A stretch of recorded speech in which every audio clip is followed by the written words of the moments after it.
cable perilously short. But anyway, the touchscreen, standard off the shelf, about 40 bucks. I was saying I used a Pi 3 so I can get Wi-Fi. All the problem I had is I could not get WPA supplicant to connect to a hidden SSID. And if we got a few minutes here later on, I'll see if maybe some of you guys have a suggestion.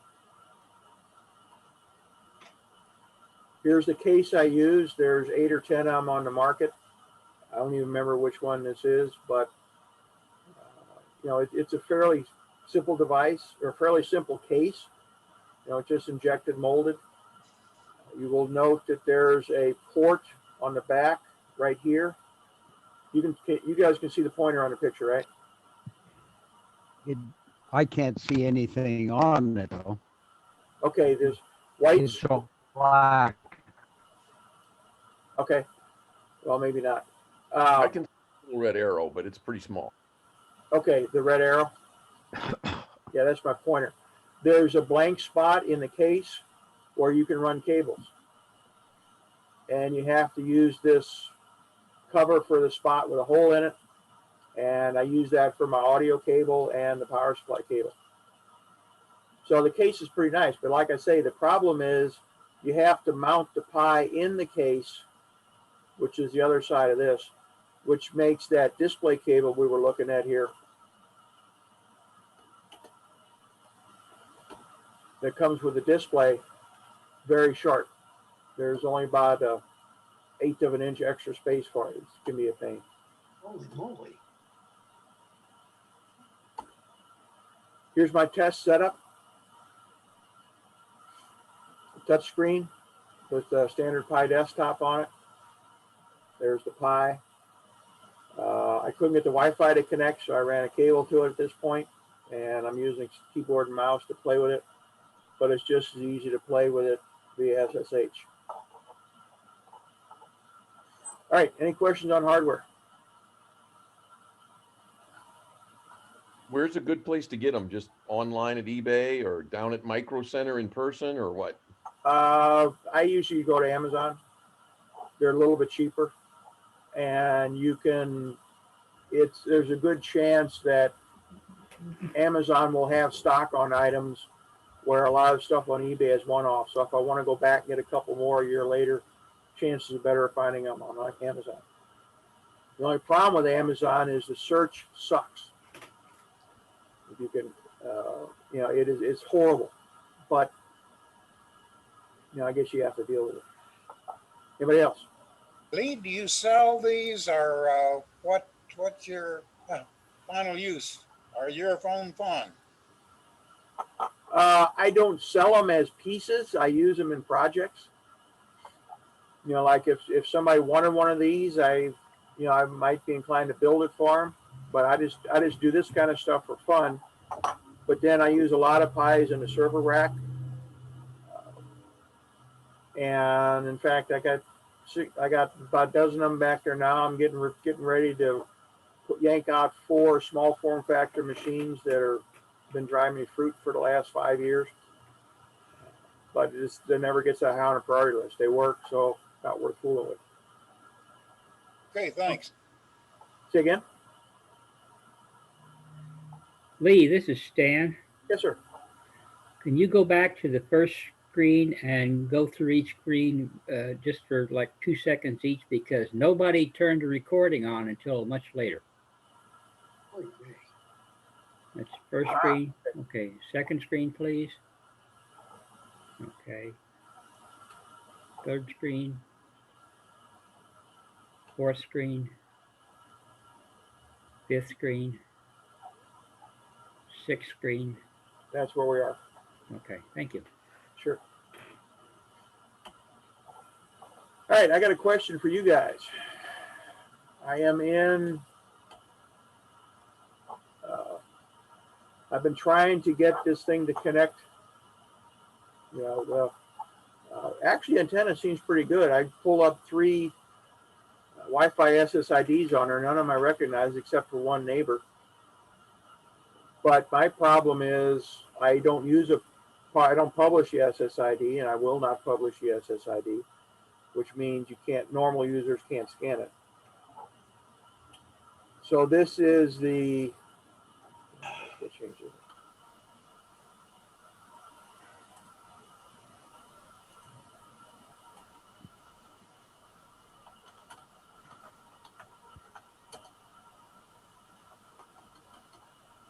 Here's the WPA supplicant file that I came up with after checking it out.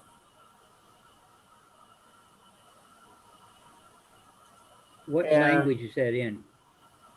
It's not a language, it's just a config file. Config file? This is the WPA supplicant.config,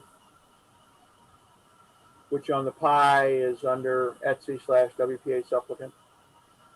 Mhm.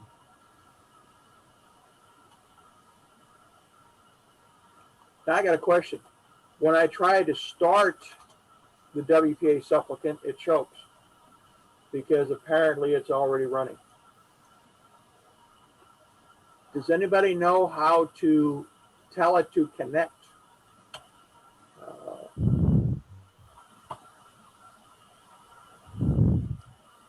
Anybody? I'm going to take a stab in the dark and send it a hup, -1.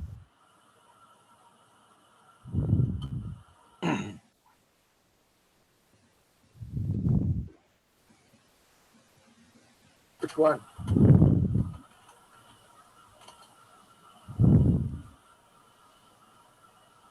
Somebody's got their mic right in front of their mouth. I would use PS-EF so that we can see the parentage and pick the parent, the child, or the parent, or whatever. Minus. It's PS-EF. I don't know why there's. You have to put. Yeah, go ahead. No, they're both root processes. I mean, they both have a parent of one. Oh, okay. I was just getting ready. I didn't want to interrupt, but hold on a second. If I could do a quick interruption, Ed Howland is trying to get in, and he's having trouble trying to sign up. I think he said he was in the waiting room. Oh, okay. Hang on a second. There's a couple more people in the waiting room. Sorry, I didn't see them. I'm in. Okay, then. Great. Okay, hang on. Isn't that why we have co-hosts to watch the waiting room while the speaker This is is talking? Stan. I'm a co-host, and it's not showing everything. Every time I connect to these systems, everything looks different. Well, you are older. Aren't you glad these software developers don't develop software that flies It's all airplanes? these snot-nosed developers don't do stuff for the damn, that's all. Well, yeah, they're children. Have you looked at a cell phone lately? Well, I'm did gonna you try mute the hup? myself before I burn up all the electrons here.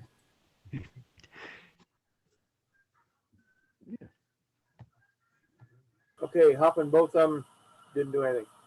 All right, it was a stab in the dark. Yeah, no problem.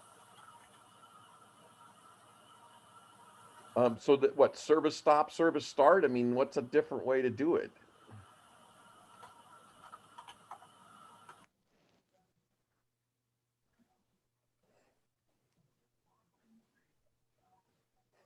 Nope. There's something wrong with the configuration. Then you got to go to the log files.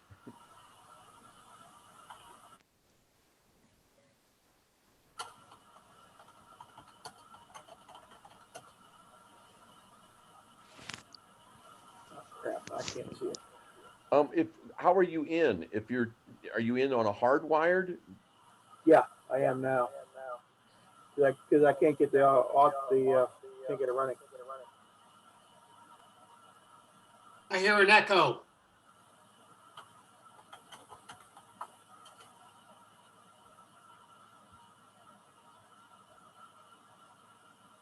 Yeah, you're not throwing any errors. But of course, this worked during the prototype this afternoon. No.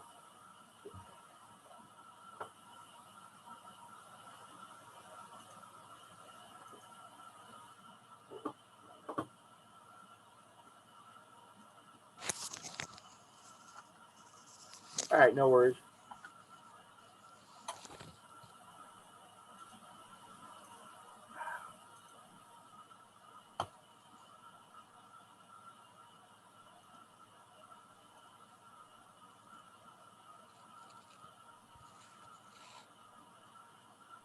Okay, next topic, media. If you've got something as nice as if you're into this kind of stuff, you got your own NAS box or share somewhere, you can easily share it. There's all kinds of tools in Linux to do it. I use OwnCloud for mine, but I ran into another issue today when I was trying to get everything rolled out so we can demo it. I was trying to do with a command line client, but that didn't work very well. It kept throwing an error, which I couldn't figure out. Then I tried the GUI. The problem with the GUI is the OwnCloud client window, or screen rather, is physically too big to fit on a pie screen. And there's no way to see the buttons on the bottom. So the pie screen is what, 780 by 1024 or less? Or 480 by 720 by 480 is the standard size.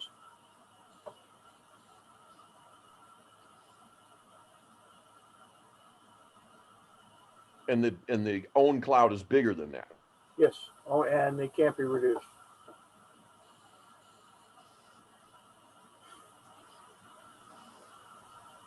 Anyway, onward. The next thing. Question: does the control left button mouse allow you to drag the screen or not?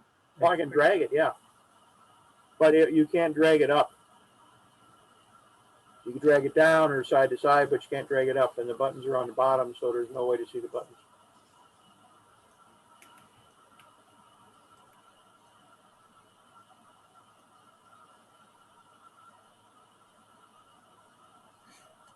All right, the next piece is the content.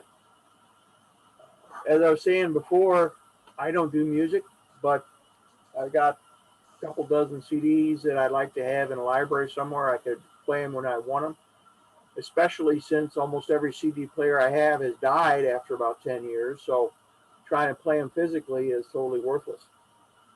So the sound juicer thing was really cool. I found that online. Here's the actual online window. And when you put in a CD, if it recognizes the title, he has a library built in. And let's refresh that. Come on, refresh. There we go. So we'll look up the album and the tracks and provide all the information for you.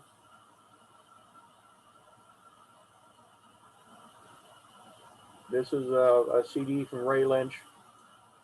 And basically, when you say extract, it will make a folder of, starting with Nothing Above My Shoulders.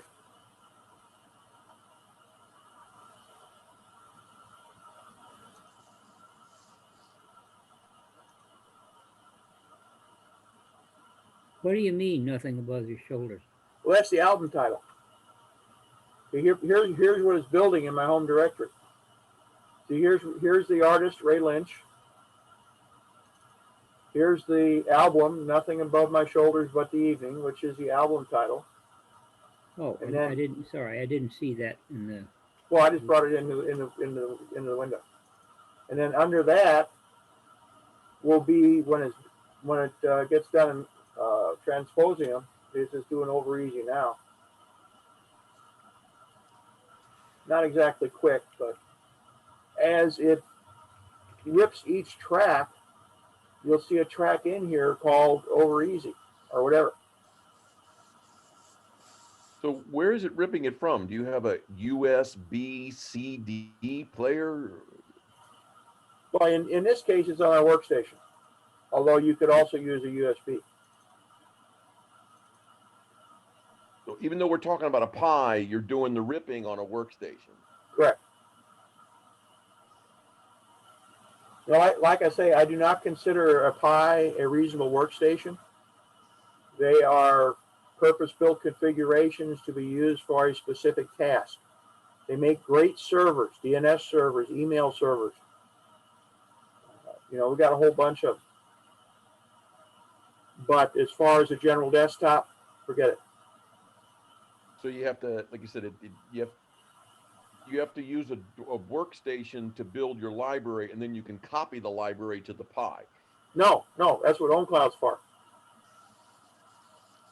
I use OwnCloud to maintain that library, a copy of the library on the Pi. So if I change it on the server, the next time I boot the Pi or a few minutes later, the library's been updated on the Pi. Okay, kind of an rsync mechanism or something. No, it's called OwnCloud. When you said server, do you meant OwnCloud as a server? Yeah, the one in the back room. Thank you. I have 2, 4, 6, 7 OwnCloud logins on the server in the back room. And Tunes is one of them. I have it linked or shared with my normal LVL user. And then here are all of the files that I have ripped. Remember this last week?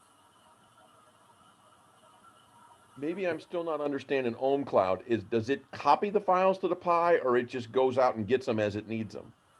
OwnCloud uses WebDAV, and it will maintain synchronization for whatever folders you select between the server and your client. So that if you take the Pi out of the house, the music goes with you. Correct. It's not like a share. I've been using Lee's OwnCloud for a number of years.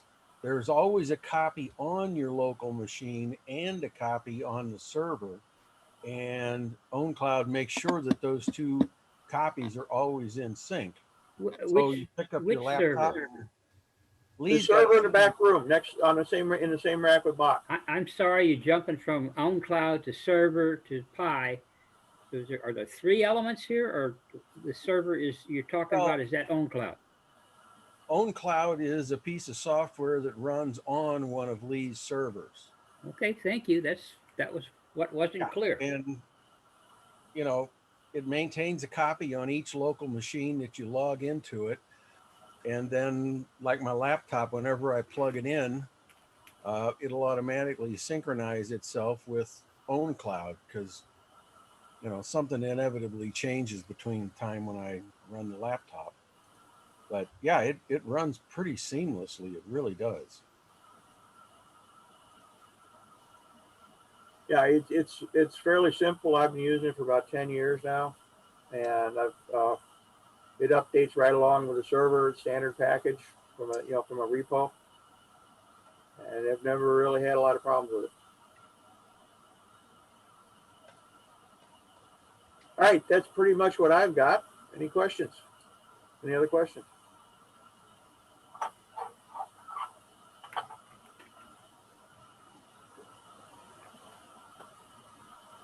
All right. Did Gary check in?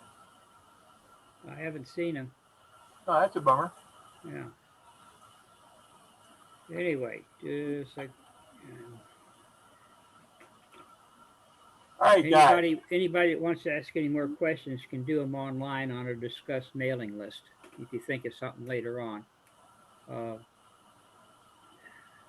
The recording did not get started till about the 4th slide because I couldn't get the recording going here and nobody else turned it on. So that's why I asked to have the slides redisplayed. Sure, Stan, no problem. Okay. So when we get this recording and posted and everything, there might be some questions because some people won't be able to see the beginning of your presentation. I guess we're in the middle time, the GUI middle of the cookie we got. Normally we have a base presentation or demonstration, usually short, 30 to 45 minutes if possible. Then in the middle, we do announcements and administrative thing and things like that. And then we follow that up with a call for help. And then we go into our main presentation from our guest speaker. One of the announcements we have to say is that this is January. In February, this is our normal annual meeting and elections. And since it's all lockdown and everything, we're obviously not going to have a physical meeting. So we'll just do it online as appropriate.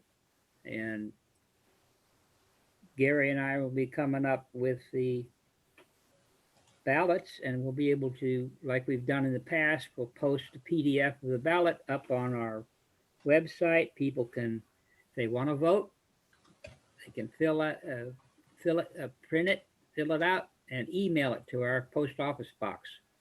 Instructions are on the ballot.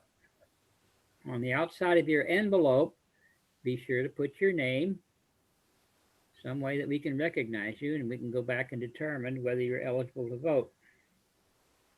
People that attended 2 meetings in the last calendar year are eligible to vote. And all the slots have write-in positions. So if you don't like the names that are put on the ballot, you can write somebody in for that position. The votes that really count are those for the Board of Governors.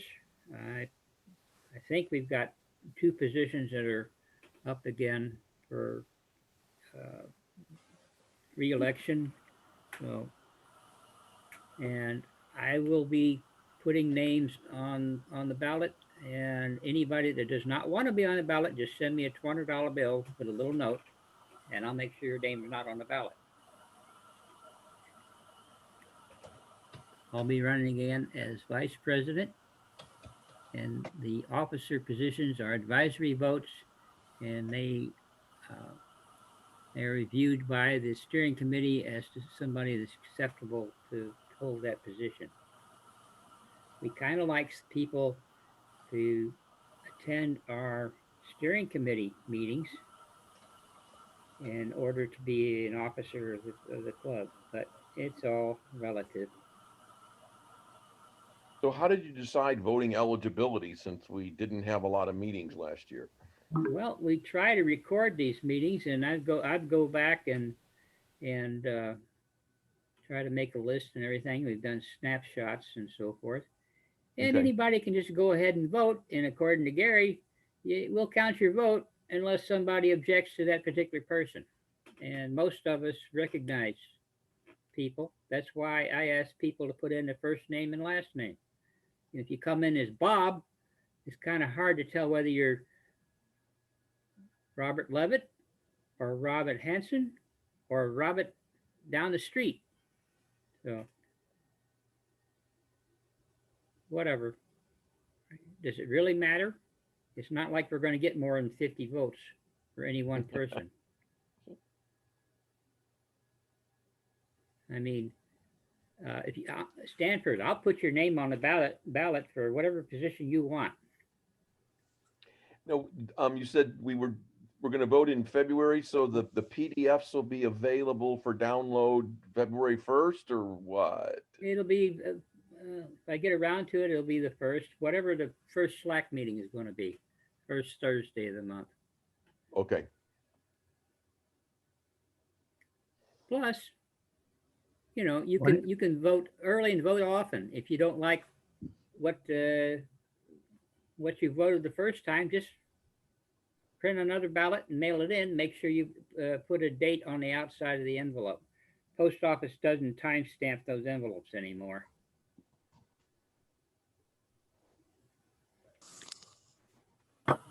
Was that $20 Monopoly money or US? Yeah, that'll work. That'll work. Just send it to me and just, you know, a little note that you do not want your name on the ballot, and I'll make sure your name is not on the ballot.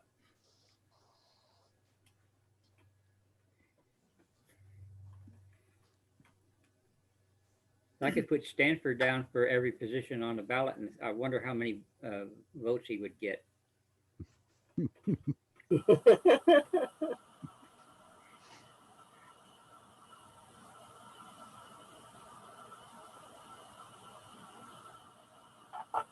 Why don't you try it, Stan? He'd probably get all the votes.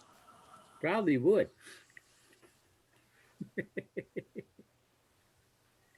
I run for vice president every year just so that I don't get elected as president. Or you want to be president in charge of vice. Well, that's true. So who are we going to impeach this year, or who's up for reelection on the board? I don't remember. If Gary was here, he could tell you. We looked it up a week or so ago, and I believe I'm up for Board of Governors again, and I believe it's Dave Forrest. I think might be Steve Stegman. I don't know. No, Steve Stegman is up for next year's consideration, I think. See, that's how my memory works. All these names run together.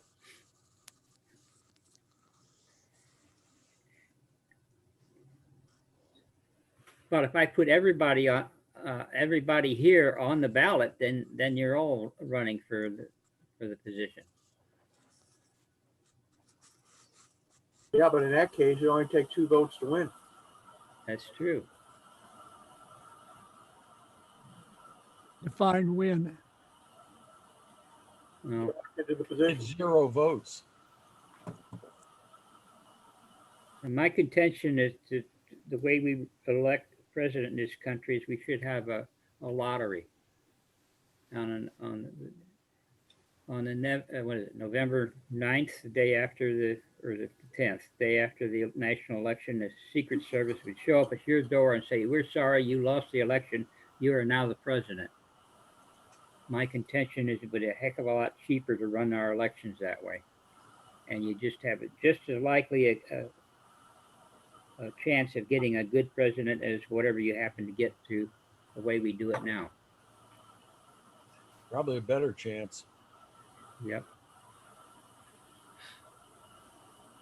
Because you really don't know what you're getting until it's there.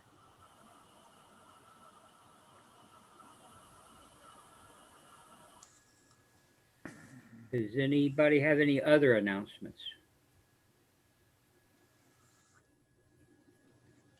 I guess we can go on to a call for help. Anybody besides Lee having problems that he would like to get resolved? I could go into all the problems I have with using Zoom, but there's no point in it because they change every time I use this piece of software. That wasn't the word you were using earlier. Well, I'll get back to it. Stanner, what OS are you hosting the Zoom on? Zoom is hosted on Lee's whatever. No, No. but I mean when you, Zoom is a cloud account. I am using the Chromium browser on a Linux Mint version, Linux Mint Mate version 20, and it was working just fine last week on this machine. so you're running it from inside the browser. Yeah.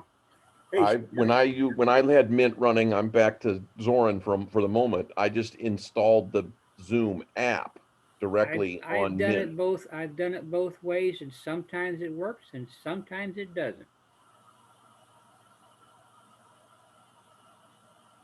There's no consistency to these errors that I'm seeing, and it's on different machines. I get different kinds of errors.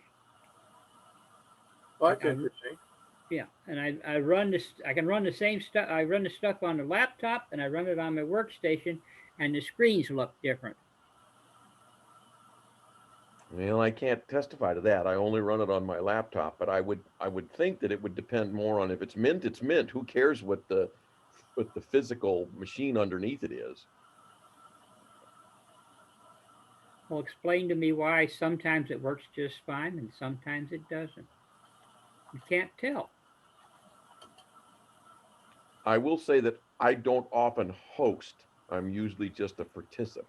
Well, I mean, when you consider host, I'm connecting to the Zoom out in Zoom.us, wherever the hell that's at. Oh, so you're just a co-host. You're not the host. Well, that makes no difference. Stanford, terminology. A host is the person who starts the meeting on Zoom. The server is where the actual connections are managed. With Zoom, it's out in the cloud somewhere. Right, but I have hosted meetings, and you have to log in to host a meeting. To be a participant, you can just join. So Well, you you're don't. using this. Yeah, you have to sign in so that you can authenticate to Zoom. But that has nothing to do with the functionality. That just No, I tells believe them it does. that you can I start believe a when meeting. you log in, you're going to get a different GUI than if you just join. True, because True. yeah. So, when I start the meeting, I join. When I use anonymous coward, when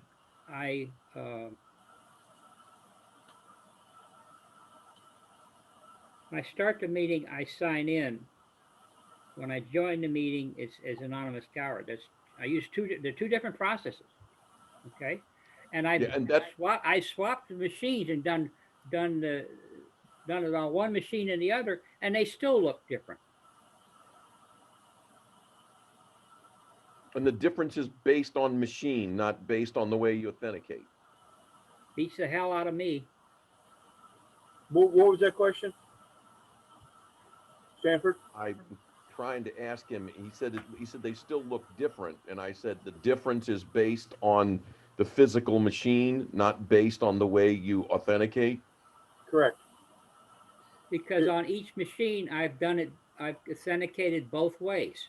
And it's still, sometimes it looks one way, sometimes it looks another way. On the same machine, authenticating the same way, one session, it'll look a certain way, another session, it'll look a different way. And by the way, I just went looking for Zoom clients, and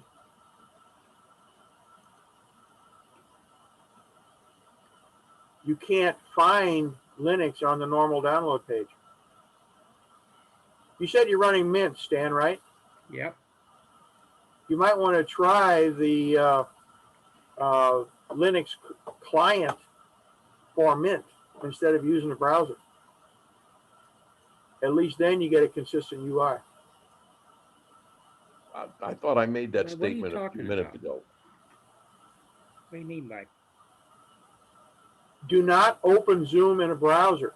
Use the Zoom client, and then you will have the same UI. You're not depending on CSS or whatever. Where do I find this Zoom client you speak of? It's on the Zoom site. Oh, I've done that too. Yeah, okay, I've done that too. And it's still, from one day to another, this piece of software looks different. It can't. It's the same software. Yeah, it can. Whatever. I've I must have two left thumbs and no index fingers when I type. I'll post a link and discuss. The weird part is you can no longer get to the Linux client from the normal Zoom website. How do you find it? You have to do a ducks or a quack. You have to quack it. Okay.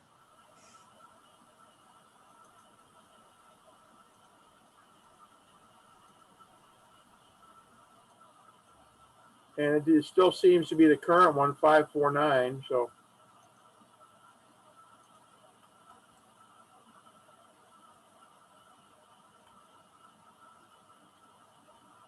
I happen to be running 5.0.403652. Oh. that's ancient. That's about 7 or 8 months old. Yep. Current one's 549. Although at the CIA SLUUG meeting last month, a point was made that, no, it was somewhere else, that the newest Zoom client requires or will not run on Wayland. It won't. You can't share audio if you're running Wayland. So if you are running a new client, you might want to test it, and if you have problems, go back and log in again with Xorg.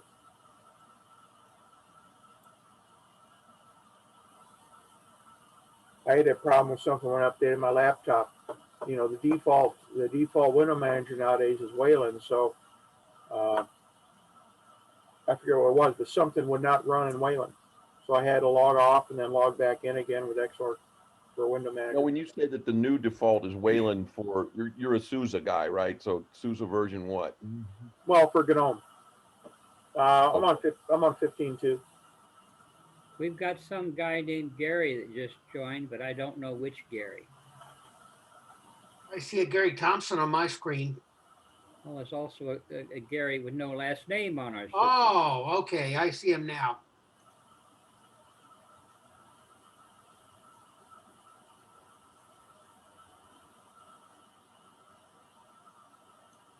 Gary, whoever you are, we're now at the GUI middle, bitching and moaning.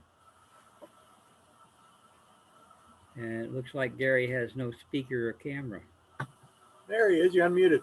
Gary just got on. All right. You missed the tutorial. Shame on you. Ah, damn, I needed it. Heaven knows I needed it.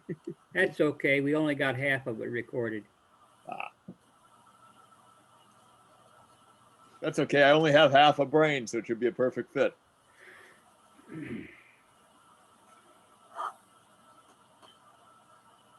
All right, we were looking for more problems to solve. Yeah. See, let Gary know what we've done. Some announcements. We talked about the election coming up, the ballot. Anybody that does not want their name on the ballot sends me a $20 bill. Monopoly money is acceptable, and I will make sure that their name is not on the ballot. I can generate some funny money. That'll work. Okay.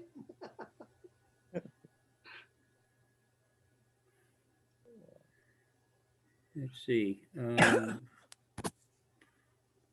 Well, I've got a question then. Did anybody else have a long wait to get in to the meeting? That's because Stan and I have been negligent about seeing the waiting room notification. No, I'm not. I don't think it's that. I think the system takes a long time to let them in. Once I click on it, I clicked on it as soon as I saw it, and it was like 3 minutes before it let him in. I think it's determined on the length of your facial hair. That could be too. I may be forever getting in here. I was clean shaven when I first tried to get in, and you know, my favorite commercials are the Sheen father and son. Have you seen the new ones that they're doing together? I'm the man. I get to say that because I'm the man.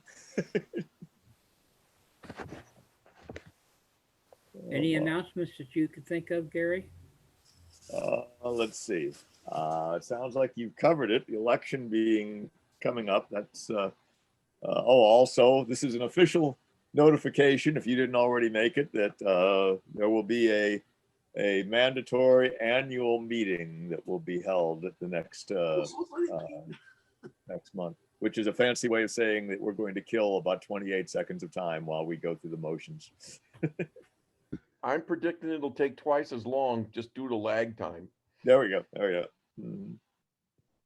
Unless somebody wants to propose some kind of thing to be considered at the annual election, such as changes to our charter amendments, that kind of stuff.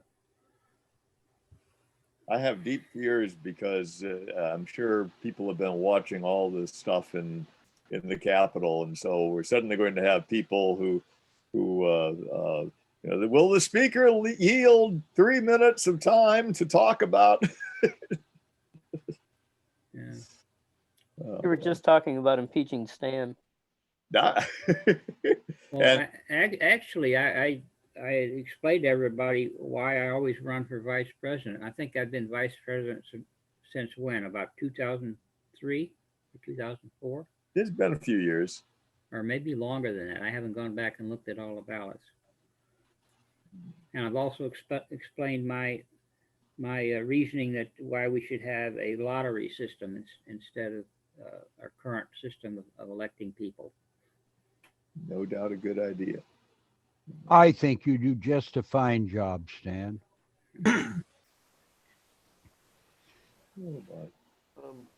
have another item of interest. How come I only just found out about the AMC series Halt and Catch Fire? Why was there no announcements of that when it was running 4 years ago?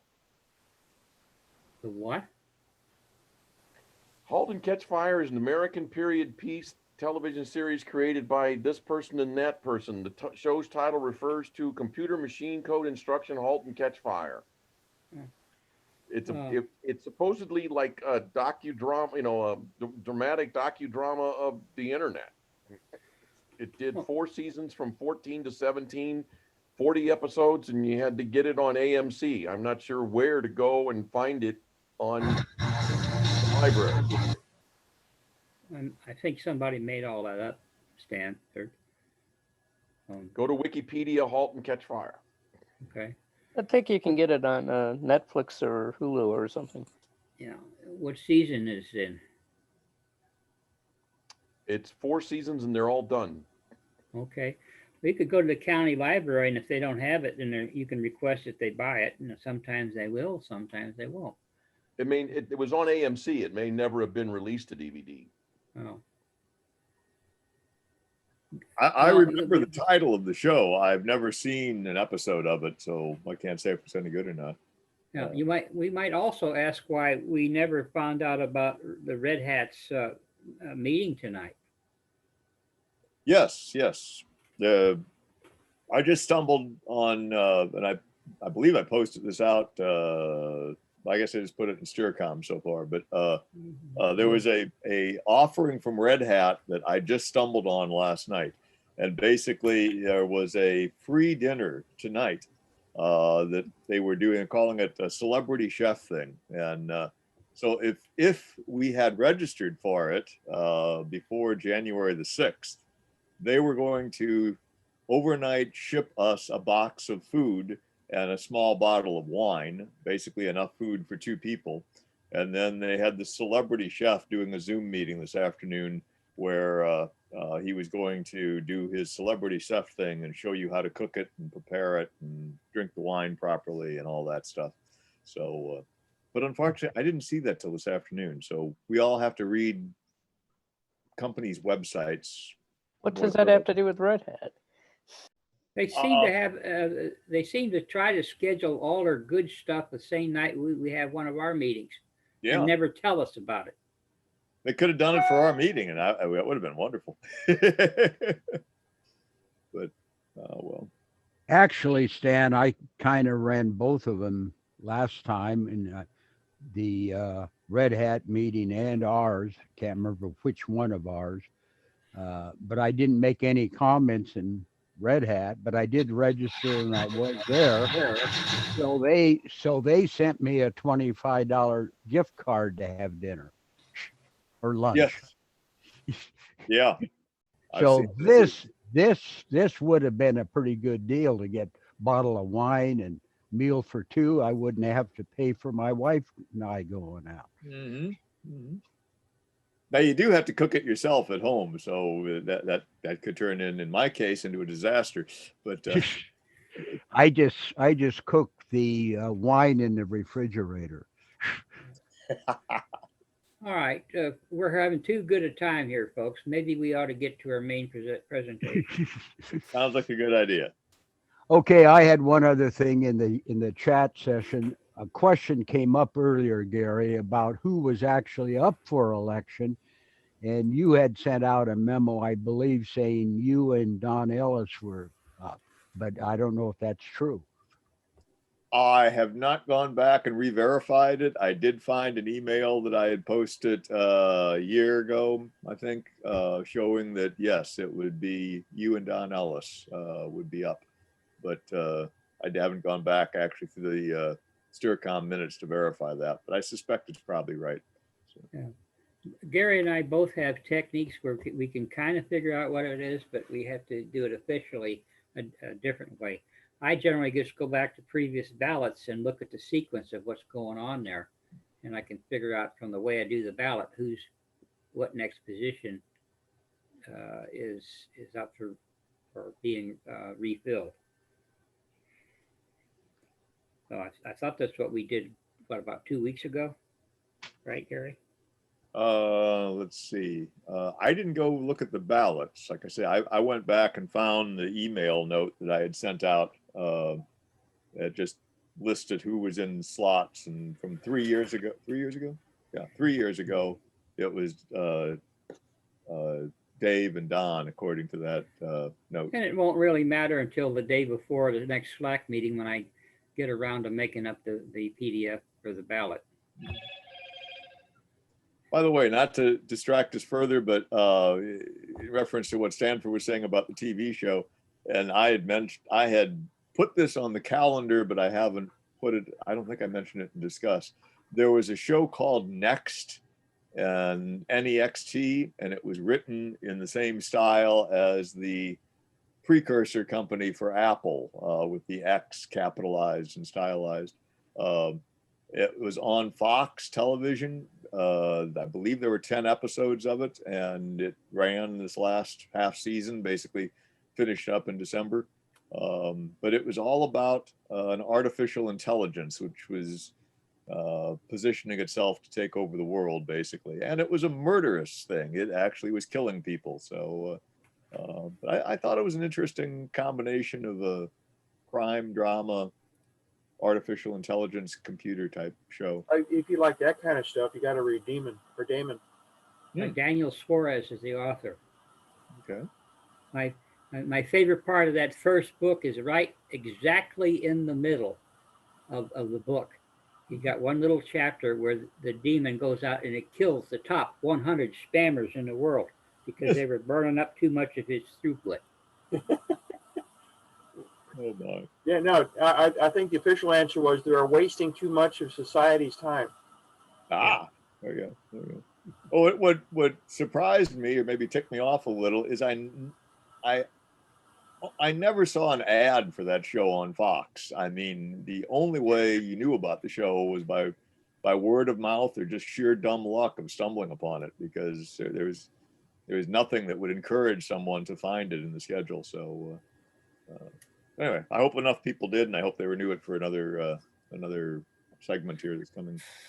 So anyway, with that, if no one has any other comments we need to put in here, perhaps we should move on towards our main presentation of the evening. So our main presenter tonight is Robert Hansen, who's been a member of our group for a number of years.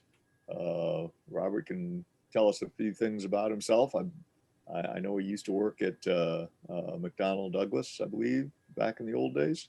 But we'll let Robert tell us a little bit about his background, and we'll turn it over to Robert to start his presentation.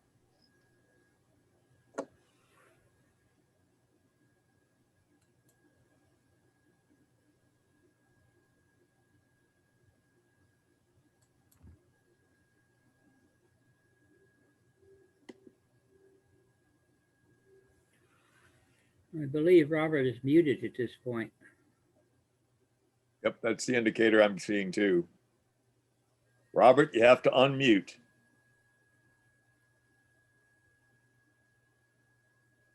Mute button's probably down in the lower left-hand corner of the screen. Yeah, and it won't show up until you move your cursor over there. Did that work? You got it? Yes, That worked? Okay. you got it. Okay, I'm unmuted. Now, what do I do how do I take over the screen? Let's see. On my screen, there's a button at the bottom, slightly to the right of center, called Share Screen. I got one that says share screen. That would be it. Okay. Has anybody can anybody see my screen? Can't. Nope, not yet. I'm just getting the screen that does the intro.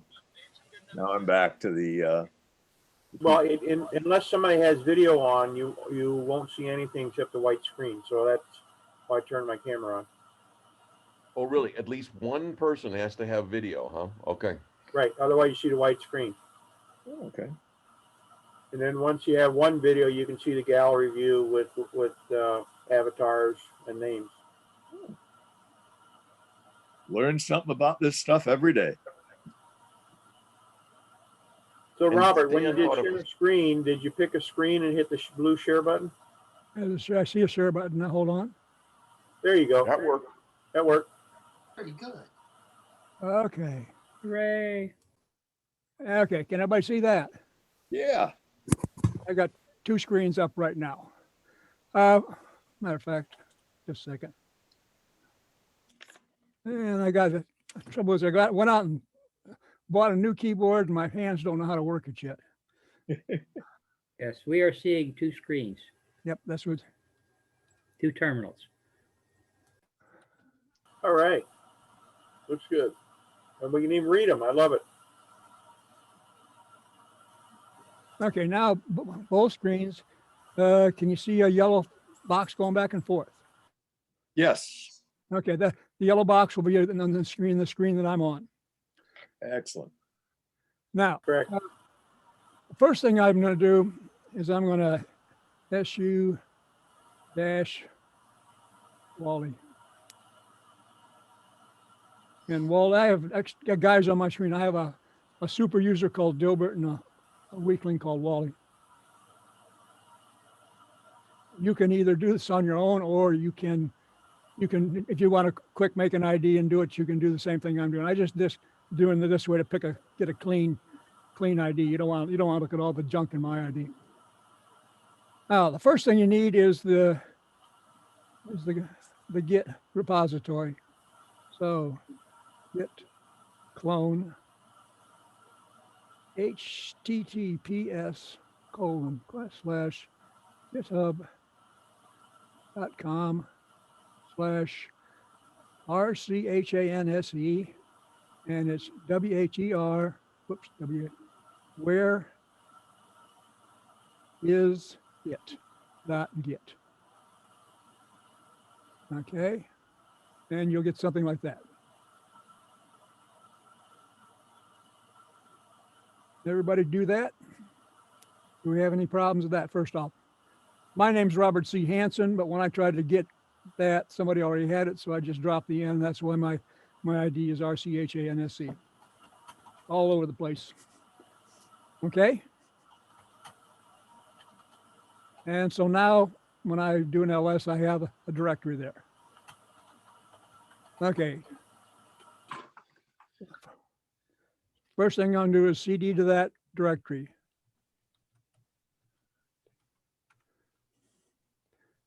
Now, when I'm in that directory, we're going to look at a few things first before we start really do anything. We're doing this we're going to, can you guys hear me okay? By the way, I can never tell if my sound is. Yes. Okay. Yeah, I can yeah, hear you. we can hear you fine. We hear Okay, you I'm going to do a Vim dot, and I get this. This is a built-in part of Vim. It's called netrw. It's like you can scroll up and down on it and stuff like that. There's also another one people like called Nerd Tree, and they compete for each other. There's things I like about this one. I don't know anything about Nerd Tree. Things I don't like about this one is trying to figure out what he's doing. The guy who wrote it, I guess he got his foot in the door with the owner of Vim before anybody else could. So that's why it's there. But you can scroll down to one and you can get on it. But what I'm going to do is if you do a colon, TABE, and then FOLL, and you can go ahead and expand that to follow Wally. And you'll see up at the top some tabs appear. And the follow Wally is a screen. I went through and did a bunch of stuff on this whatever this Whereis that I've got. And that's what I did. And I know, you know, you're going to listen to me talk and then you get bored and you're going to go hunting around for something. So here's what I did. If you just want to look through it, I took it and I annotated it. I'm going to do a lot of this stuff, not in the same order, but so if you want to go where you normally go, and I'm going to do a tab E, whoops, TABE,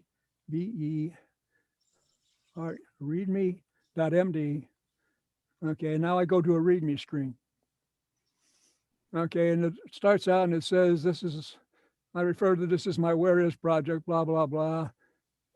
Motivation was because I forget where I put stuff. I can't find it. I'm going to come up with two main tools, F and G. There's a minor tool I'll show you called C. One is going to help you if you put stuff up and you put where it is and you want to remember where it is, you can find it by number. Another one, you can find it by acronym. Okay. And you go here and the next thing it says, A, go read. Here's the deal. I was doing this while I was watching Joe Biden speak on TV and he kept saying, here's the deal. I didn't know which here's the deal he was doing. By the way, if you do a GT, that's go tab, GT, you scroll around. GT goes one direction, G uppercase T goes the other. But I'm using this like a browser is all I'm doing. So now next thing I'm going to do is go to tab E, and here's the deal. Okay, this project was born of the inability to type, remember, and laziness. It's got three parts to it. It's got a library, it's got all the pieces, and I call that the build library. Its name when it is built is the first, there's going to be a couple of directory members, and its name will be in the first entry of each directory members. It's got a library I call the execution library, and you're going to find its name in EX lib, and it's got a single global variable that ties everything together. And I had to pick something, so I picked $RCH BLS. RCH is my initials, and BLS is for Benjamin Lafayette Cisco. And as I said, I was going to use Ben Cisco, but that ended up being RCH BS, and I kind of shied away from that. Okay. There's going to be two main functions. One's called F. It's going to find your files by an acronym that you choose. Another's called G. It's going to find your files by numbers. There'll all be a modest amount of Git in this thing, and there'll be, I hope I get time. There'll be a baby source control system called SRC provided by Eric Raymond. You can go Google him, find it. He's done a bunch of work on it.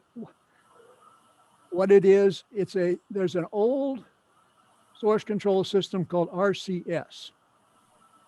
And I don't forget the revision control system, whatever. It's probably one of the earliest systems. And what he wrote— I believe you're right, Bob. What he wrote was a great big Python script to put a wrapper around RCS. So if we're gonna get to this source control system, you have to have the RCS package on your system, and you can usually find it on your system just however you find it,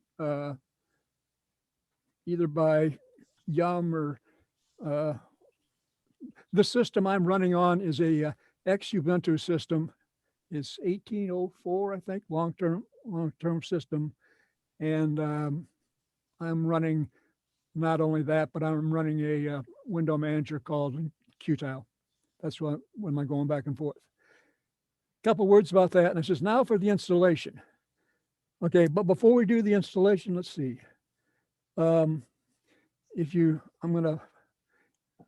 A quick question: what aspect of it here requires the RCS? This source control system written by Eric Raymond. And that system is called? He calls it SRC. SRC. Okay. Yeah. You know the deal about everybody likes to scramble acronyms and stuff like that. And if anybody's ever read any of Eric Raymond's stuff, he's a hoot. he's kind of fun. He's kind of fun to read once in a while if you're looking for something to do, and you can find some real interesting speeches he's give on GitHub and stuff like that. I think I labeled one of them there. If some way in the past, if you read The Cathedral and Bazaar, you thought that's interesting. Okay, so the installation. The installation, first you download the repository, and you already did that, so that command's there.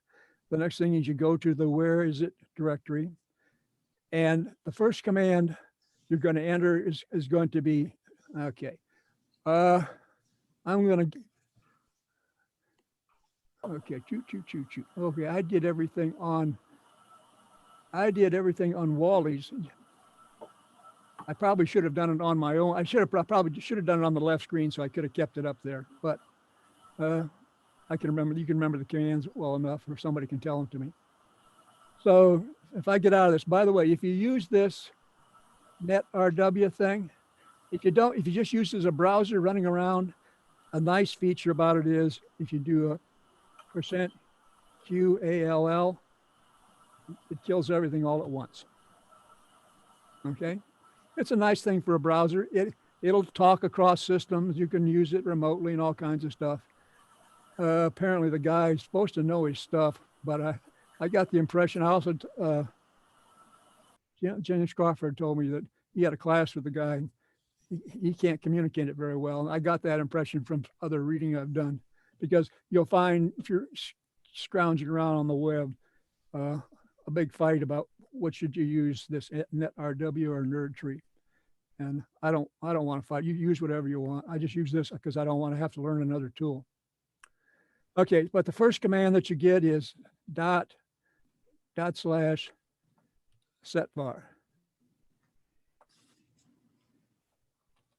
If I can type. Okay, did you say SRW or word tree? Excuse me? Did you just say SRW or word tree? No, the netrw. Oh, netrw. The one I got into by doing Vim space dot. Okay. That's an application that's already built into Vim. I get the impression that once upon a time he made friends with the guy who's the owner of Vim, and got his application. It's like it's you can use it for a browser, you can editor, all kinds of stuff. And he got it in, and because sometimes people say, yeah, they'll find a bug in it, and then they have to nag him forever to correct it.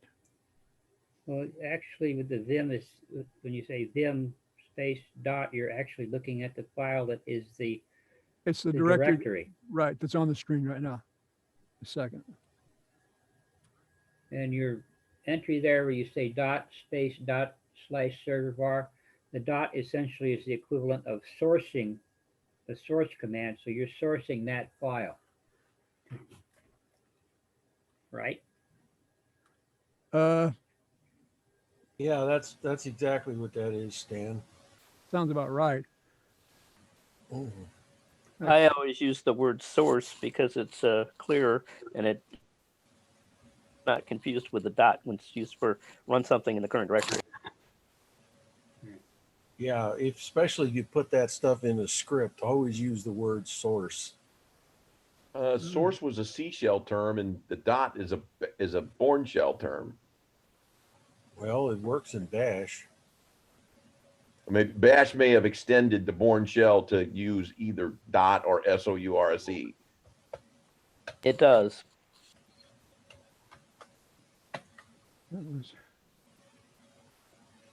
If I could type, I'd be better off. I almost went and got my old. Okay, so here I just pulled the directions up on the right side. So now I'm going back to the left side where I'm going to do the work. He says, so I do the setvar command, and he comes up and he says, hello, blah, blah, blah. He says, you should be starting out when your PWD into your build library. Okay, this is your build library. It's got all the pieces and parts.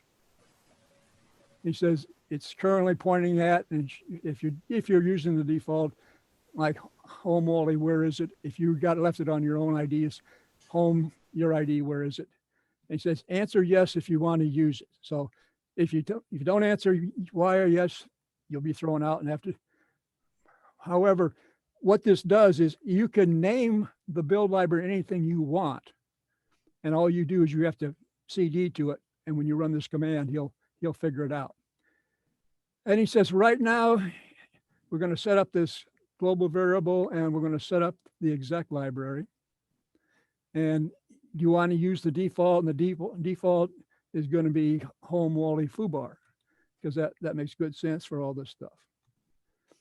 You hit that and you come down and you will see you should be able to create the execution library, and you're ready to populate now the execution library. Right now, if you just do an ls on the foobar, okay, you will see it only has 2 elements in it. See on my screen, it's got the builder and the exec dir. If you go and look at those 2 elements, well, let's just take, if you take either one of them, vim, oh man, it's too much typing. Let's do builddir.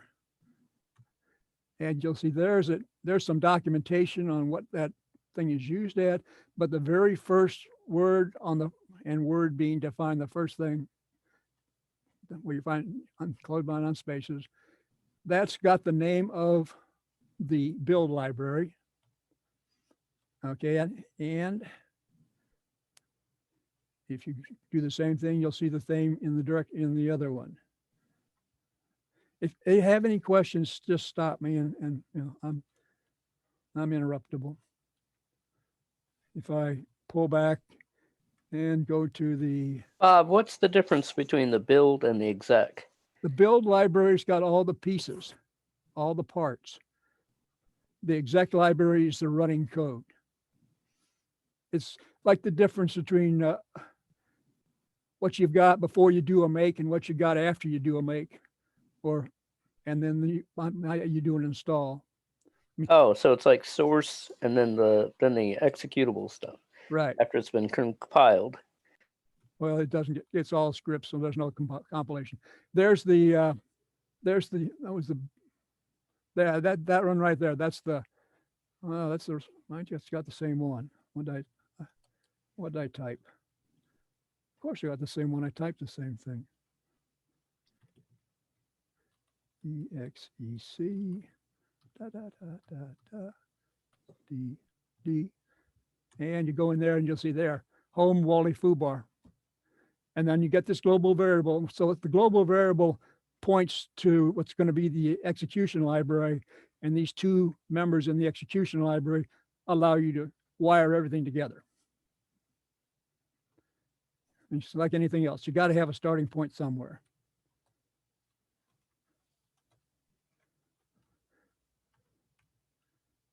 Okay. Now it says after you do that, you got a message. It says you're now ready to populate the thing by running the /install, all capital letters.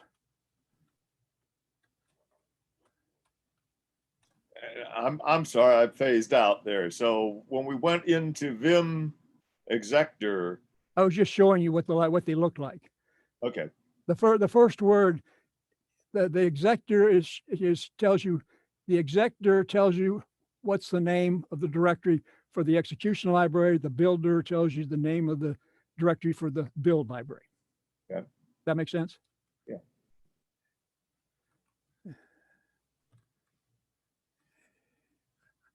Like I say, I can't get my hands in the right place. I wish I hadn't pitched that terminal. Okay, you go in here and he says, just checking. The global variable points to home Wally foobar, build library is home Wally, where is it? And the build exec library is home Wally foobar. He says, execution library is that, about to be populated. He says, is that correct? Yes to continue. So type a Y or a capital, hit enter. And if you read the screen real fast, he copied a whole bunch of things, and then he gives you an LS on the execution library. And then he's got a box there that says, uh-oh, we had some copy errors. What you need to do is go look at home Wally Fubar, remember Boohoo. If you go and look at Boohoo, all you're going to find out is he tried to copy stuff that wasn't there. I deliberately had him do some copies so he wouldn't, that weren't there, just so this message shows up. And what was the command that generated all those copies? Okay, look on the right screen. Okay. It's on line 31, number 4. That was the dot space install. Okay. Okay. By the way, I would point out that, oh, it's not there anymore. In one of the comments on the previous right-hand screen was a comment that said you got a piece of code from some guy named Ed Howland. So yeah, well, at the very top is I mean, when you talk about the README, it said that a tip of the hat to Ed Holland, because I didn't know what why the README.md was. I didn't know what an MD was until the last meeting, and Ed told me, and I felt stupid when I found out. But like I say, okay. So now, Glad I could help. before I go any further, I'm going to issue. Okay, what I'm going to do, I'm going to issue a command that you don't see in the directions, but it's. I have a couple of other execs that you'll see up there. There's one up there looking on the left side. Can you see my mouse or not? It doesn't show up real well.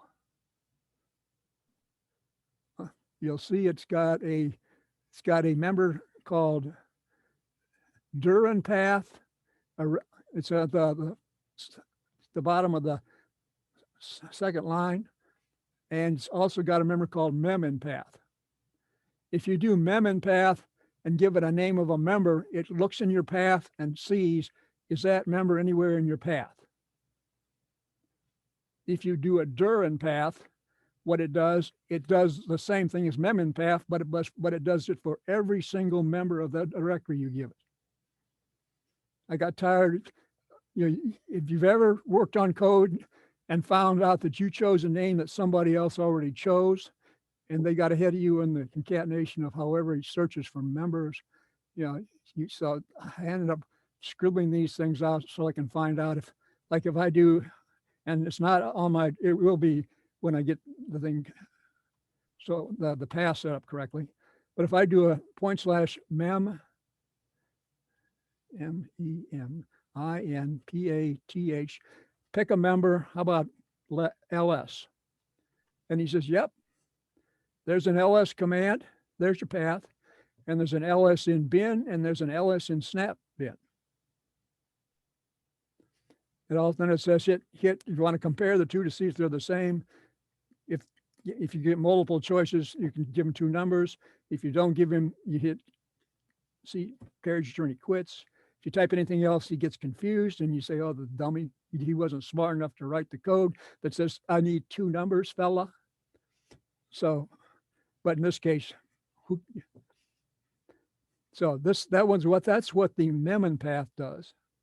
It says you pick a name, and he searches your path and says, do I have that anywhere in my path? And if you do Duran path, still got to do that /DIRIN. So it's just expecting any 2 numbers. No, any 2 numbers, but he's expecting the case that you just had there. He would have only accepted 5 and 8. He's going to say, compare the number 5 number with the number 8 number. Okay. You'll see in just a minute. Hold on, Jerry, and you'll see why. PATH. Now, if I do, where is it? If you guys do this on your own.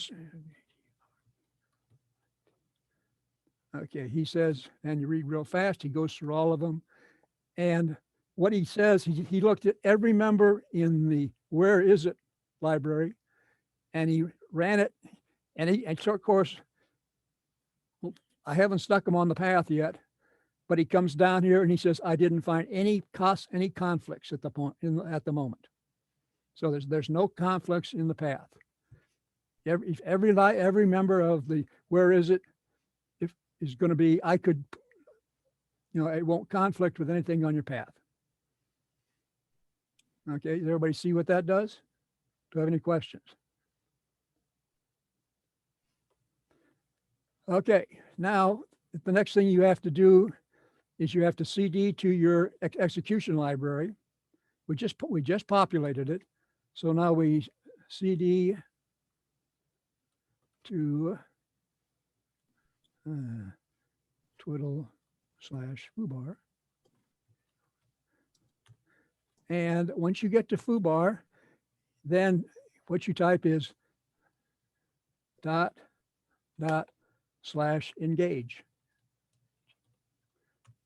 And he says, is your present directory is pointing at Wally foobar? Is that your execution library? Again, yes or no, you got to answer yes. Sometimes I lane or attentive, and then you get the good morning messages. Okay, everybody, is everybody with me? Everybody who's keying along. Maybe you're someone you're just watching, I don't know. By the way, if you're keying along, I'll say this again. Remember the history command? You might want to, when this is all over, dump the history into a file. So because you look at this, you say, what were all those damn things I did? And matter of fact, you say, well, that's, if I go back, let's go back to the other side for a minute. And GT. Okay, that follow Wally. That's what that is. That's just a dump of a history command. Oh, and then I went through and annotated a bunch of stuff. Okay, so if you're going to follow along with this, maybe at the end, what you want to do is dump the history command and go through and put a few notes while it's still fresh in your mind if it gets that way. All right. Now, we're okay. At this point in time, you're ready to go. All the stuff is there and ready to be shown, except I want to stop for a minute, and I'm going to go back over and I'm going to look at another member. Colon TABECOMMRADES.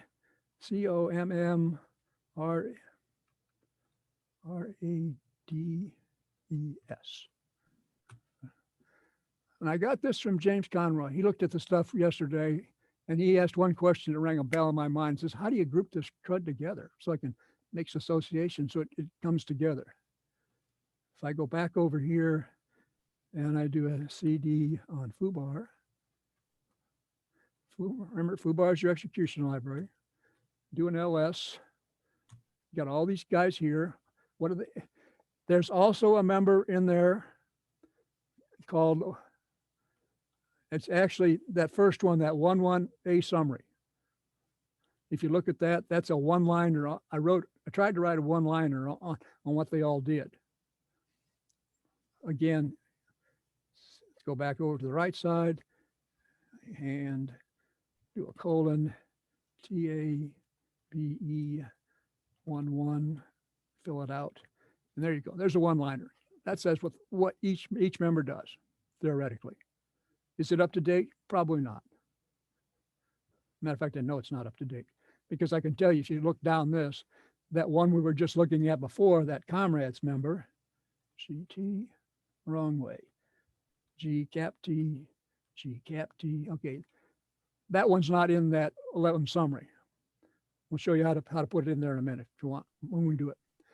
So I started grouping the things by association. And then when I was reading it today, my associations could be a little clearer. But it says, here's all the members over here. And it says, here's the guys that are kind of associated with the installation. We got the set var we did, the install we did, the engage we did. There's another command you probably want to do. Let's go back over here and do a dot AL, the other L. What that does, that sets up a bunch of aliases.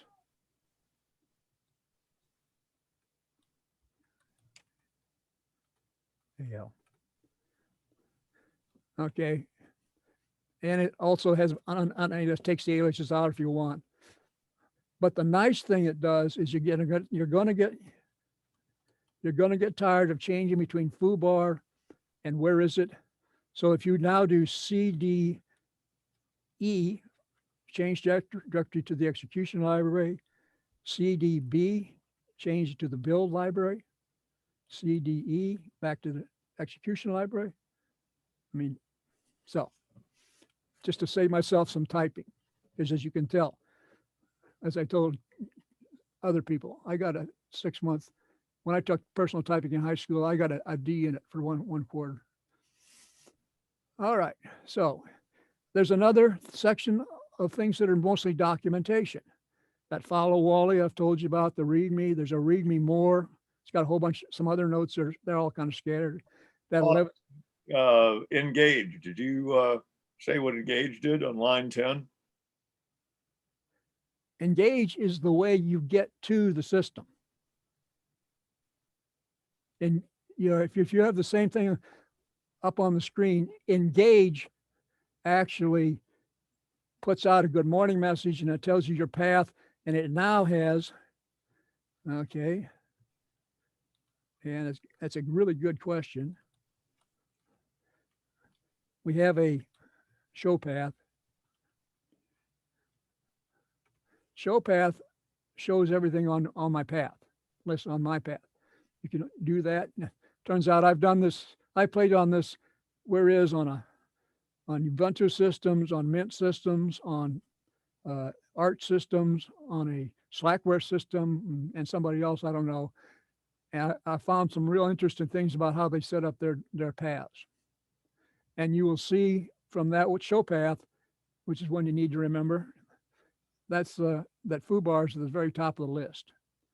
Now, when we did that directory in path command, and it said there were no conflicts, okay, every member of foobar is one of the members of it's some member from the where is it.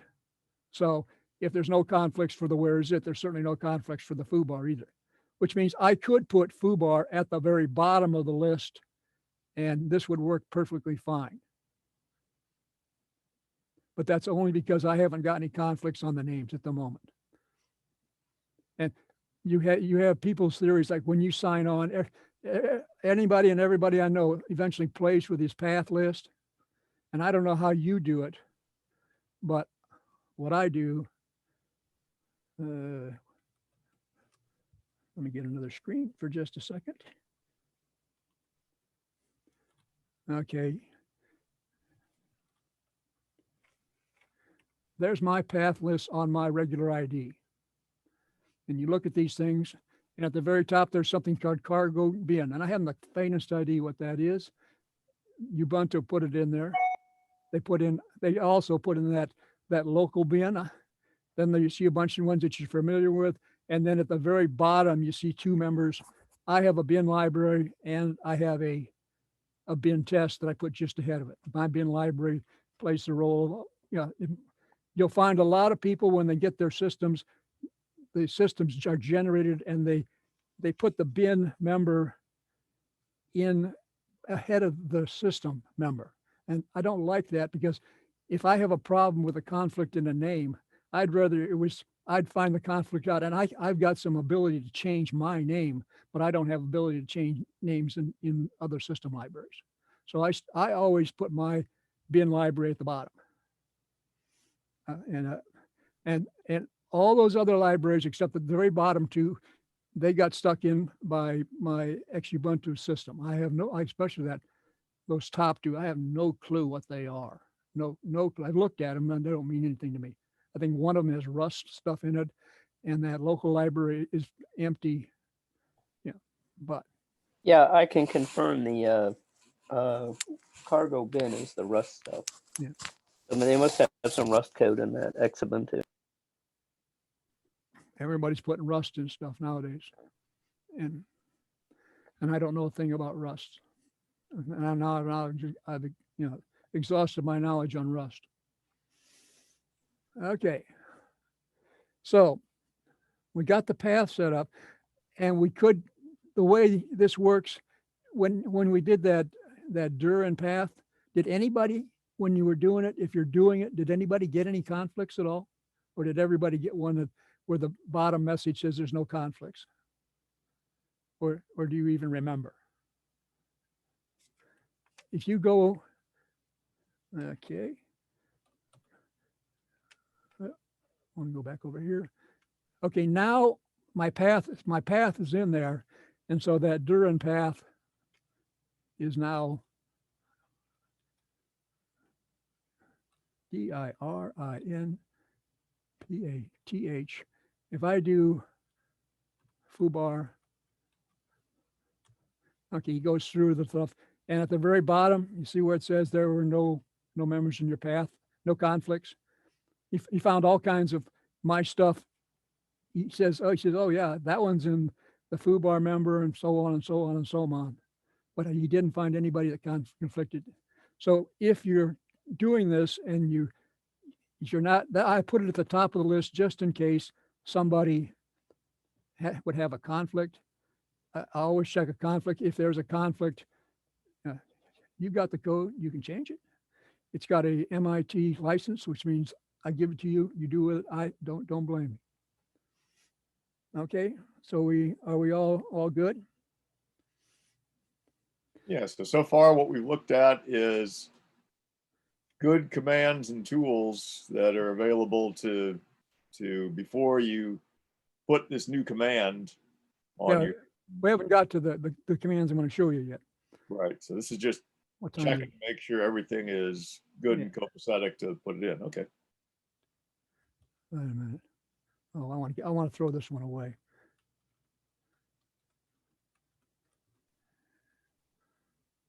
EXIT. Okay, so now we're back, and this was that comrades member, who belongs with who. Mm-hmm. Then there's path management. If you look at foobar, luckily it happened to be on foobar on the other screen, you'll see there's an add path 0, a del path, and a show path. Okay, we just did the show path. Add path will take a library and add it at the end of your path. Add path 0 will take the library and put it at the beginning of your path. And del path will take the library out of your path. Except if you use a del path and you happen to have the same library duplicated right next to itself, you know however that would happen, I don't know. Then it'll only take out one of them, and that's because when you find this stuff, all this stuff is, I can't claim to invent a lot of this stuff. I pilfer and steal from everybody. But so we're going to be playing with the paths, and if you're going to play with paths, okay, to put stuff on and off a path, you sometimes got to be careful because you might really get yourself hosed up. Okay, next thing is moving stuff around logically. By the way, very down at the bottom, there you see the Durin path and the Memon path. They should be moved up into the documentation section. I will make a note of that and I'll try to fix that as if it's a big deal. There's a get for me, which is a go get a member and give it to me.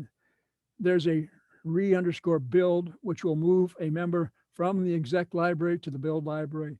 There's a re-exec, which will member from the build library to the exec library.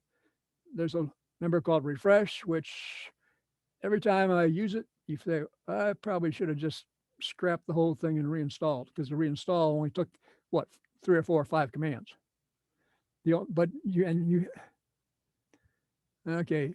diff me is a you typed in something and he will do a diff against it.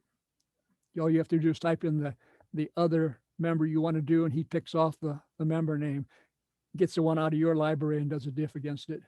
And the Durin path. There's also a member called CHKWI, CHKWI. And you're going to see CHKWI. And he says, I don't know any CHKWI.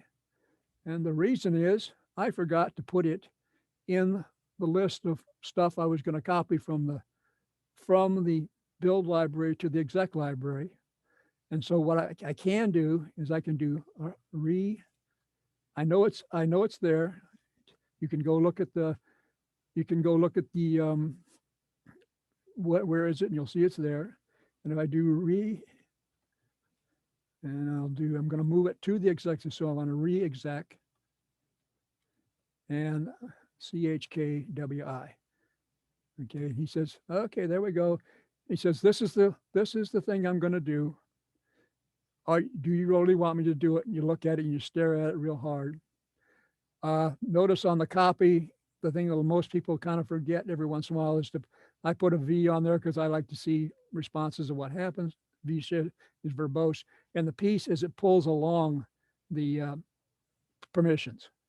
So it means if it's executable, when you pull it along, the result will be executable. If it's not, this is like my system's like any other system. The usual default is what was it 6.4? Is that the usual default for the permissions? I think it's read write for the owner, read write for the user, and read for anybody else. But every once in a while you say, oh, something doesn't work. You say, oh, that's right, because you gotta command it. Okay, so you want to do this? And I say yes. And now if I pull back that thing, he says, okay, he goes through and he looks at all the libraries and see if things are pointing at the right places. Here's the global variables and the names of the libraries, and here's your path again. If everything looks to be okay, he says, everything looks good to me. This check whereas is non-destructive, doesn't touch anything, just looks at stuff and reports it. All right, any questions? Everybody happy? What is a member? When they say a member, like you got a directory and a directory has members in it? Oh, you mean like just this files that are in the directory? Yeah. If you have a directory, what do you call the elements that are in the directory? Files, or I just call them members. Files or other directories, or entries maybe, I don't know. It's the files that are in the directory. I happen to use the word. You got to realize I worked for IBM for years, and we had something called PDSs, and they had what were called members, which acted like directories and elements of directories, the members. So I just throw the word out member. I'm an old guy. Hey man, I'm 76 years old, baby.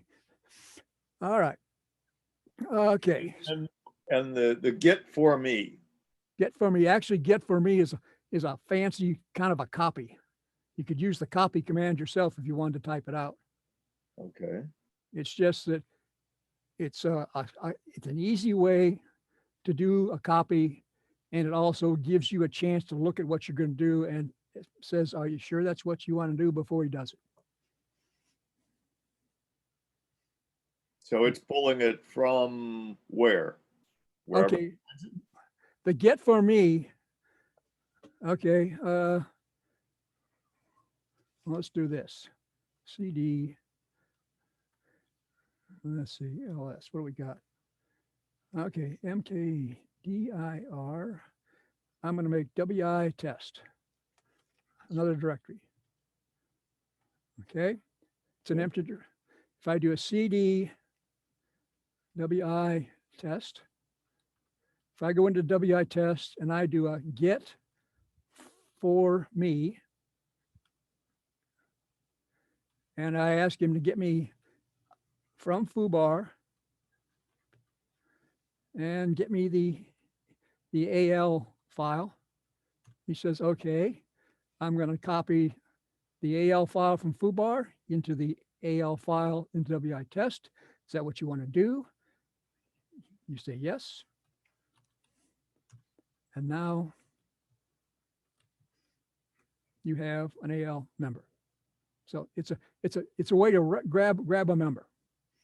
Quick way, so you don't have to type the thing out. You don't have to type out that big long copy command. And by grabbing a member or getting it, you're basically taking it out of. No, I'm copying it. I'm not Okay. taking. I'm not taking it. I'm not moving it. I'm not disturbing it. Okay. Just like if I do suppose I do a get for me engage.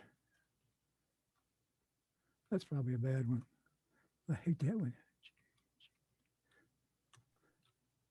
He says, you want that? And I say, yes. Now you do an ls -al. And he says, you got get and engage. And if you then say MEMINPATH, engage, he says, oh, excuse me. Let's do one more thing. If I do a dot add PATH 0 WI test. Okay, now if I do a show path, you see the WI test is now ahead of foobar.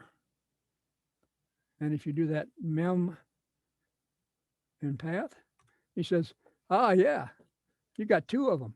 One's in WI test and the other's in foobar. And so if you can do, if you do a 0 and a 1, if you want to compare those members, he says, yeah, they're equal.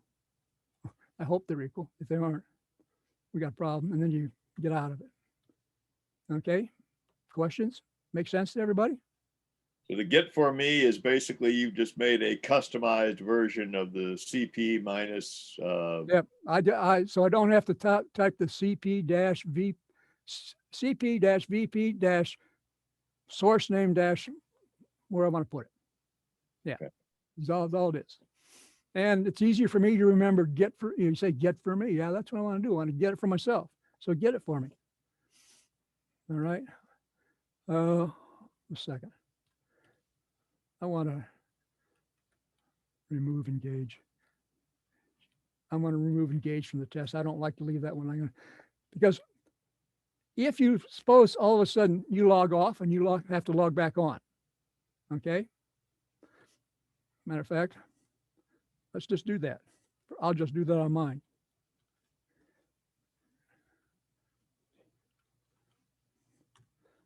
Okay, now I'm back on my regular ID. So if I do an SU-Wally, what's the password? It's Dilbert. All right, you said, how do I get this stuff back again? Well, the way you get it back again is you CD to your exec library and you do a /engage, if you can type it right.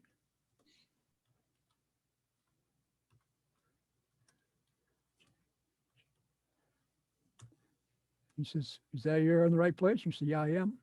Hit enter, and then you get the good morning messages again. And the one that's probably most appropriate for me is number 2. It says, the more you overthink the plumbing, the easier it is to stop up the drain.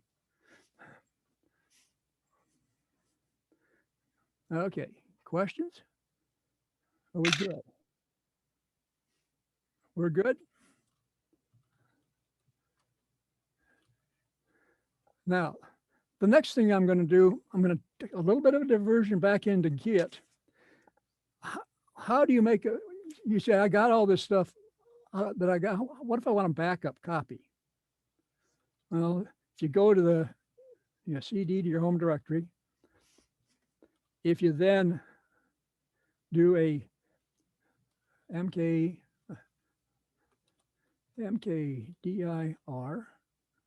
man, this keyboard is, one of us is off center. Start again. Hands on the home row keys. Let's call it whereis.getlib. What? GitHub. Okay, whereis.github. Okay. ls, now you got another directory. cd wi.github. Now, while I'm in here, I'm going to do one command, but the command is git INIT dash dash BARE. Now, if you're following around, and part of you I know are looking at the follow Wally script and looking around to see what that did there, you'll find that command there. You do that, and he goes and he says, "He formats like I got a Git repository." Okay. So now if I do a Git, do it back to CD. Matter of fact, I don't want to go. Let's do a CDB. Go back to the build. Did I? Oh, excuse me. I forgot. Once you get in, I also lost my aliases.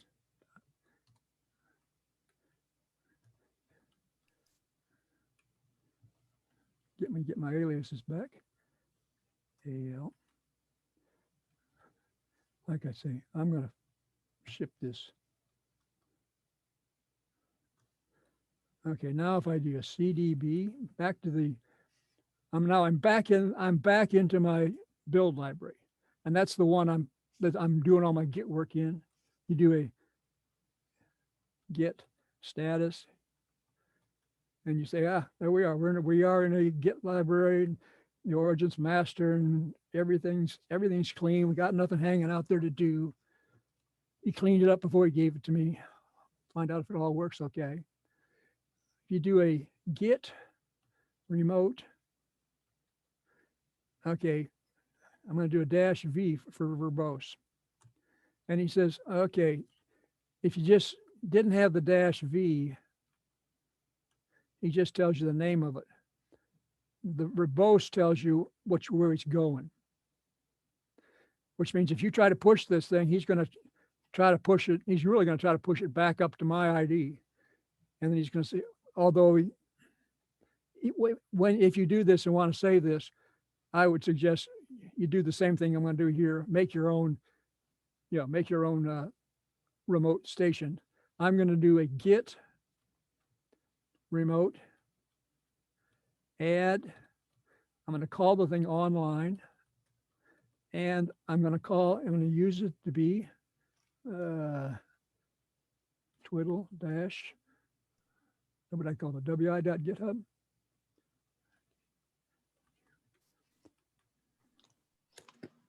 And now if I do that Git remote verbose, you see I've got two places, and I can push it to more than one place. Pick one or the other. And if you do a push, is when you take your stuff and you push it off to the safe place, like when you're going to take it and push it up to GitHub. But if I do a Git push online, he says, okay, I did it. I'm done. At least he's nice and quick, right? Now, if you took that thing right there, which is now that directory with the wi.github, if you go over and you clone from it, it's just like you cloned from the one you pulled down off of GitHub. So if you're one of these people who says, oh my God, I don't want to play with Git too much. I spend more time fixing up what I didn't understand what I was doing to Git. You can make yourself a spare copy of a repository. You could go to that one. You could clone off of that one, and you could do the whole system over again. Do the same thing I've done now. You could do the whole thing, and see how you can break your ability and your understanding of Git. I learned a lot by doing that, by just making another one and then just running it to this and doing it all online. And I didn't have to send it up to GitHub and back.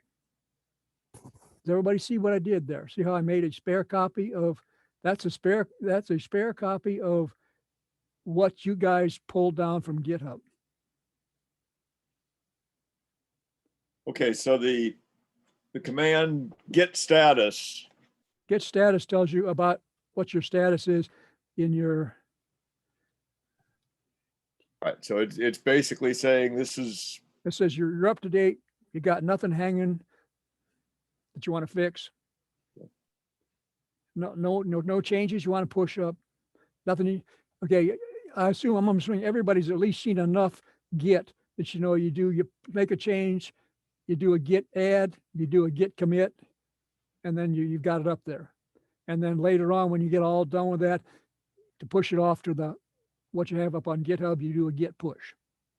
And normally the default you would do is git push up to the origin. But if you went up to, suppose you go up to GitHub and you get yourself a GitHub ID, make yourself a repository, call it whatever you want to call it. Come back down here, and if you do a git remote remove origin. Now do a git remote -v. And the only place you can push stuff now is to the online place. And then you've got a repository up on GitHub. Then you do a git remote add origin. Origin's their standard name. And then it's HTTP blah blah blah blah, whatever it is up on, just like, so whatever you have, but it'll be, instead of RCHANSC, and where's my mouse? Your mouse. There we go. Instead of that, you'll have your ID and whatever you call the repository up on GitHub. Okay. Okay. So stay up there in that area. So 3 commands up. You said git remote -v. And That's it. Without the -v. So obviously that just came back with origin, the previous 2. Yep. Whereas if you go back up here, where the screen's going up and highlighting up and down. Yep.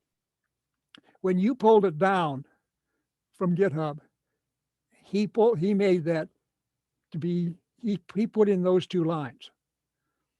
He says, this is where you pulled it from.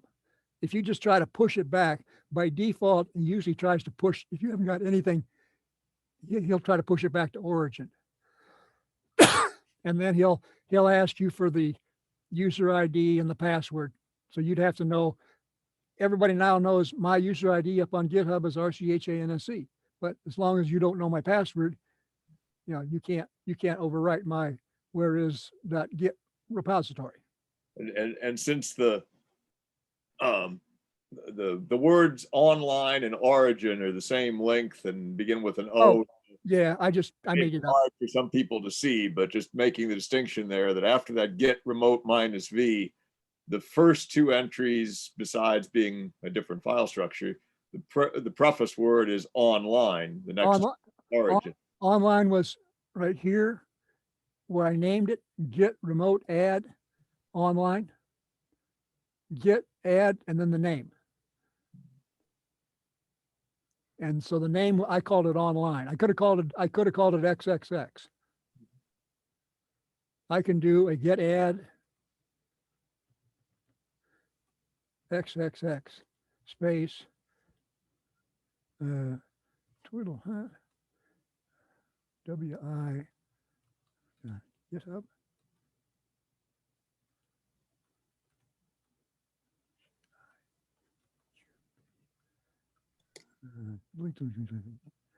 I could do that. And now if I do a git remote verbose, I should have 3 places I can, what did I do? Git remoter. They know such word as remoter. Git remote verbose. And now he says you can either push it, either that place by either pushing it to online or to XXXX. Okay. Okay. So if you go up to GitHub, make yourself a repository, you'll end up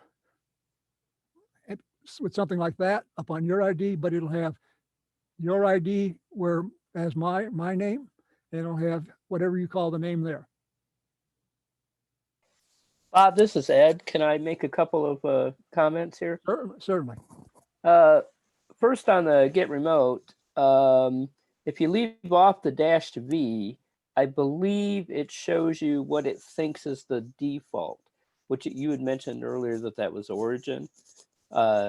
If you had earlier done a get clone, then I think it says, oh, okay, that's the origin of this particular repository.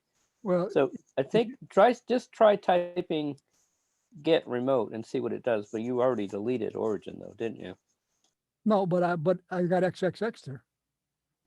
I just did Okay, it. so if you leave off the -v, what does it do? It gives you the names. It doesn't tell you where they are. Ah, okay, I see what you're saying. The- It does give you both. Okay, there was something in there about default. Okay, the second thing is that the up on GitHub, if you've got an account up on GitHub, I think it's a little bit easier if you want to use GitHub, and is to just fork it from Bob's repository. Just create a fork and just do that right on GitHub, and then it'll create a fork of the what's it called, Whereis or something. Yeah. It'll just create it in your own repository list there, Yeah. and then you could just manage it like it's your own repository. So I just, you don't have to go through the but if you add make remote thing to do it. Is what I'm saying. yeah, but if you make some changes, Right, exactly. You would do a fork first, and then you would go to some directory on your system, and then clone from your own repository, which is that forked one. Yeah. Right, and then you can make changes. You're changing the source code to Whereis rather than the source code to this other stuff. But basically, I'm just saying that's another alternative, is to just fork it directly on GitHub and then clone it to your hard drive if you want to do it that way.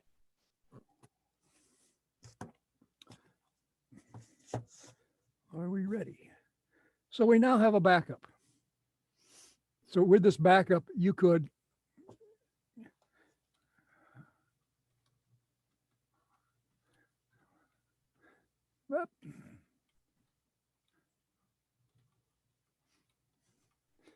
okay. So you could now do a git clone. Okay, wi.github.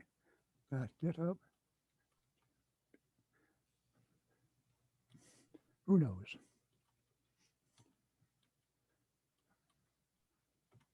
And he says, I cloned into who knows. And now you also have a who knows right there. And if you do a compare,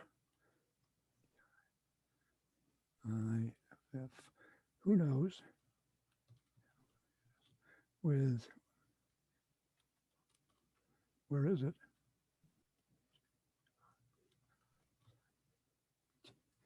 You may find some minor differences. Common subdirectories. Okay? Everybody happy? Everybody understand?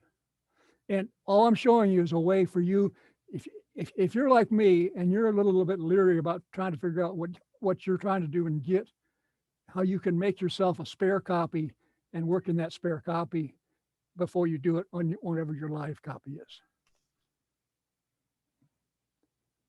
And where is who knows located? It's located on your machine, right? So everything there is on your machine. That's if you right where you see it about previous command where I did the ls, you see there's the foo bar. That's the exec library we're working with. The Whereis, that's a build library. The who knows is the one that I just made with the command just above it. See, I did a git clone and I got the name of the repository.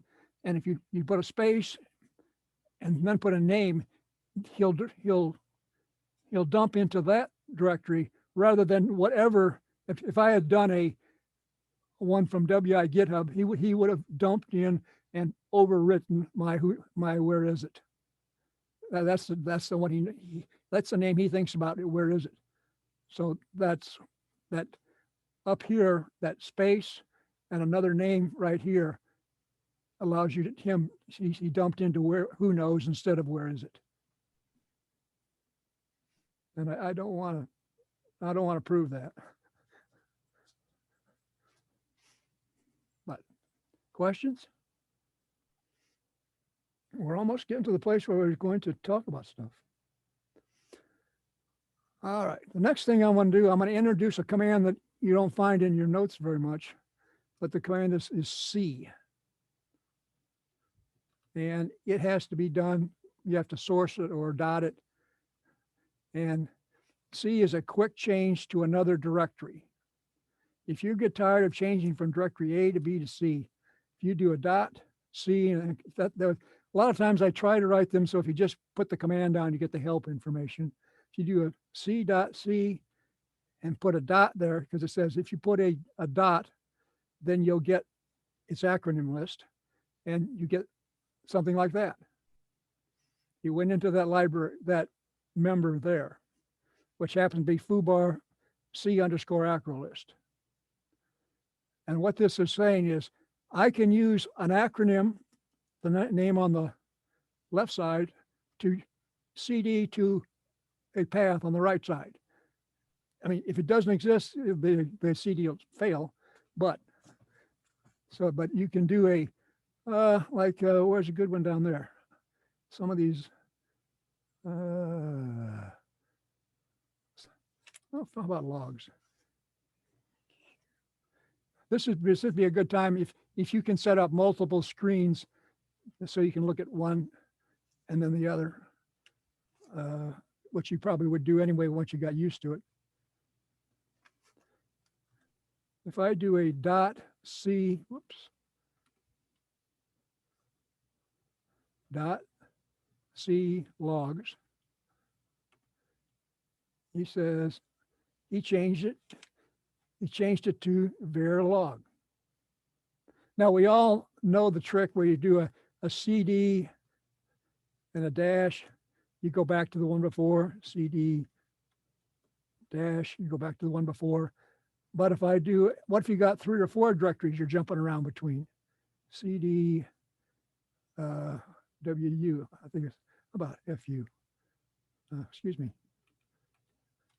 dot CD, FU. And he says there is no such thing. You don't have it. Oh, well, what do I have? What did I call it? CD dot dot C. Oh, excuse me, I've been typing CD. I'm sorry. Dot C FU. Okay, he goes to foobar. You do dot C. See if he works. Yep. If you go back, he jumped to the exec directory this time. So you go in here, you put a list, you put your acronym on the left side, and you put your file name, the directory on the right side, and you can jump back and forth.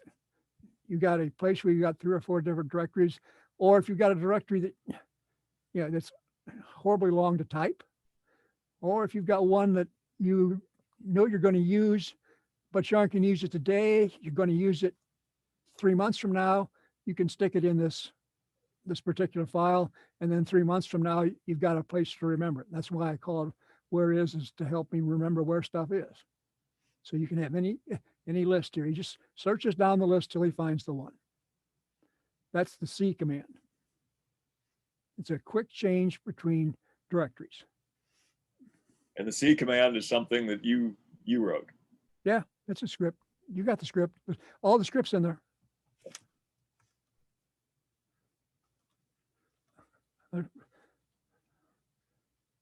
What's CD E LS? There's a C right there. By the way, notice you have to do this. You have to source it. You don't do it directly, because if you try to execute it, if you make it executable, he'll go out, he'll change it to the directory, and then he'll come out of that environment back to your environment, and you'll lose your pointer. You lose what you were doing. And if you happen to write code, you'll write code or scripts. Sometimes when you want to get through with something, sometimes you exit and sometimes you return. Well, be careful. Make sure you know which is which. If you're coming out of something that you went in with a source command or a dot command, come back by return. If you come out of something with a that you went executed to come out, you can come out by exit. Because what can happen if you come out of it with if you come out of a command that you sourced with an exit, what he does, he says, I'm ready to exit. Who's the environment that I came from? And I'm going to go back to that environment, and you will find out if you're in a command, you'll find out that you're going to exit back to your bash. You're going to be thrown to your bash system. You might lose your whole system. Let's see. I mean, C, B, LS. Which one was it? Echo test. Grep. So what's the following dot do? The following, okay, if you go back, dot C, there's the help for C. Okay. Okay, the params on C, if it's a null param, you get the help. If it's a dot, you get thrown into that library where you've got your acronym list. Okay. If you put a dash, you get the same thing as a CD dash now. Anything else, he thinks you're giving him an acronym, and you'll search that list looking for the acronym. And if he doesn't find it, he's like, I couldn't find it. All right, if you do a dot C El Junco, he says, excuse me, I didn't find an El Junco path. Check your typing or look in the C dot, do a C dot C. Go in here. Do you see an El Junco in there? No. Well, how about if I do add it? ELJUNKO.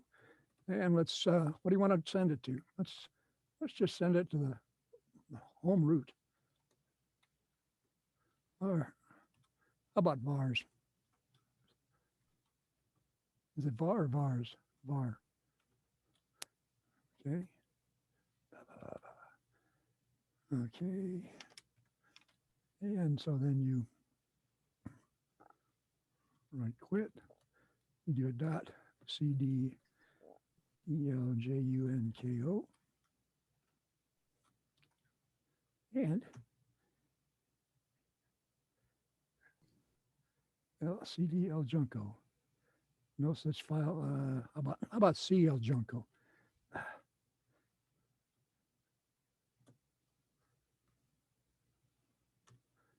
There, you ended up in the var directory. Everybody see how it works now? That makes sense? Any questions? If you've got a lot of directories you're jumping around between, then you think of them in a certain way. So use that way you think of it as the acronym to get to the way it is. If you've got you've got a real long directory, maybe you've got something that's nested, God knows how deep. You don't want to type that out every time. So you can use that. I'll come back and show you in a little bit on another one. Questions?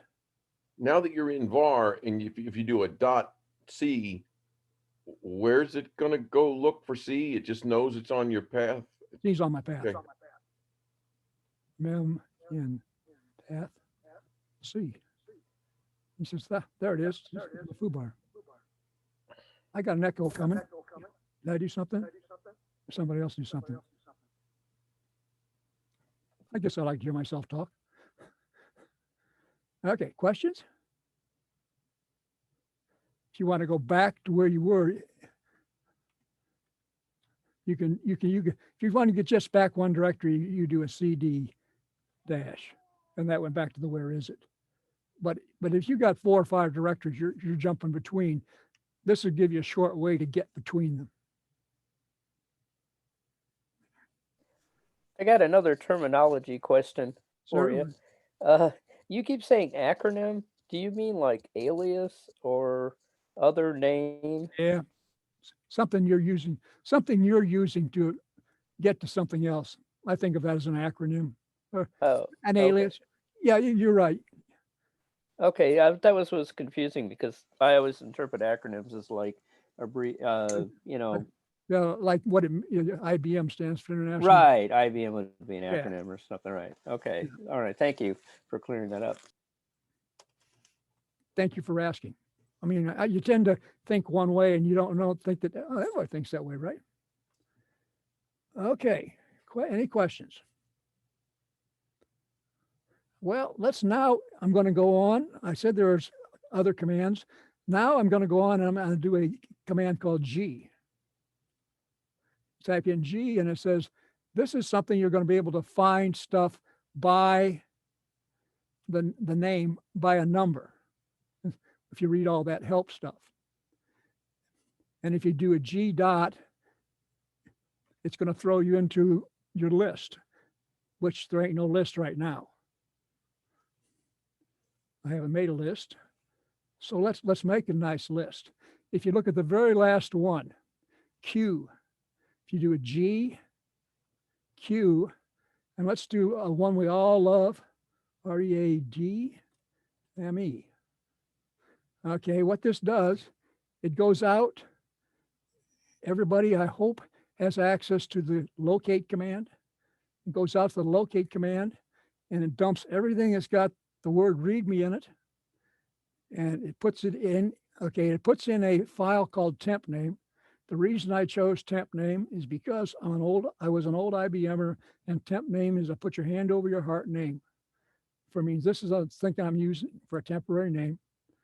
And then what it does is it copies that into that file. So now if I do G, let me do one more thing first. We'll do G dot, and then and you go there, look at all the numbers. You capital G, go down, it says down the row, it says there's 2,291 members have readme in it. Okay. Now, I wrote also part of the Whereis. And you see there's two members over there on the left column. There's a baby nano RC and a baby Vim RC. Well, I made it, a Vim RC is your file. If I do a copy, BABY VIMRC, and I put that in /dot VIMRC. And I do the same thing with that nano.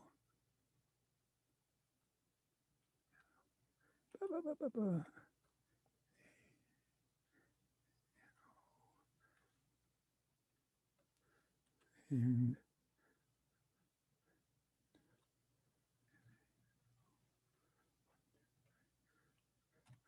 now, if I go into Vim,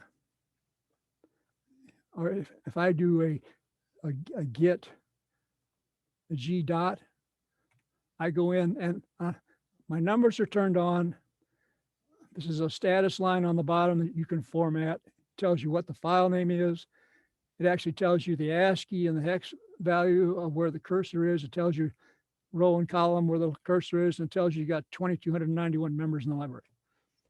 Not only that, the fact that it's got numbers turned on is important to me because G works off of numbers. So like, let's suppose I take, I'll pick a README file. How about 14? Well, let's not do 14. Let's do, I don't know, pick any one of 9. If you do a G9, he throws you into the number 9 file. Okay.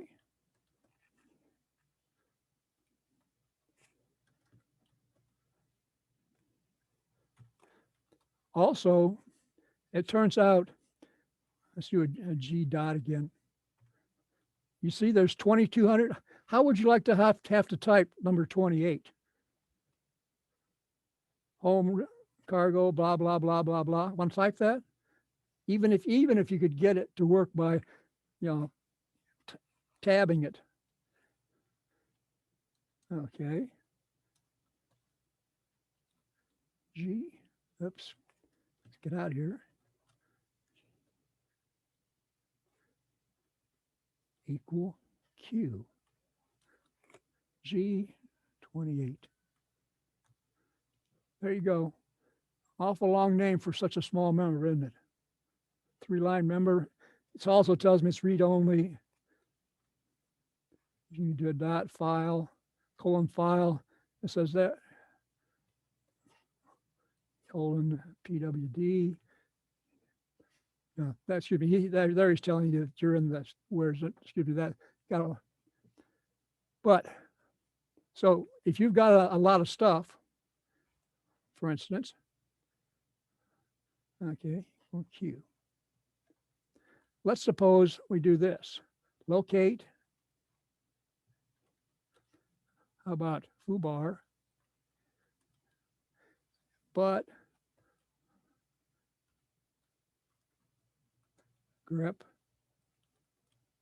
Wally. So it says, get me everything with a foobar in it, but only the ones that have a Wally. And if I'm going to send it to,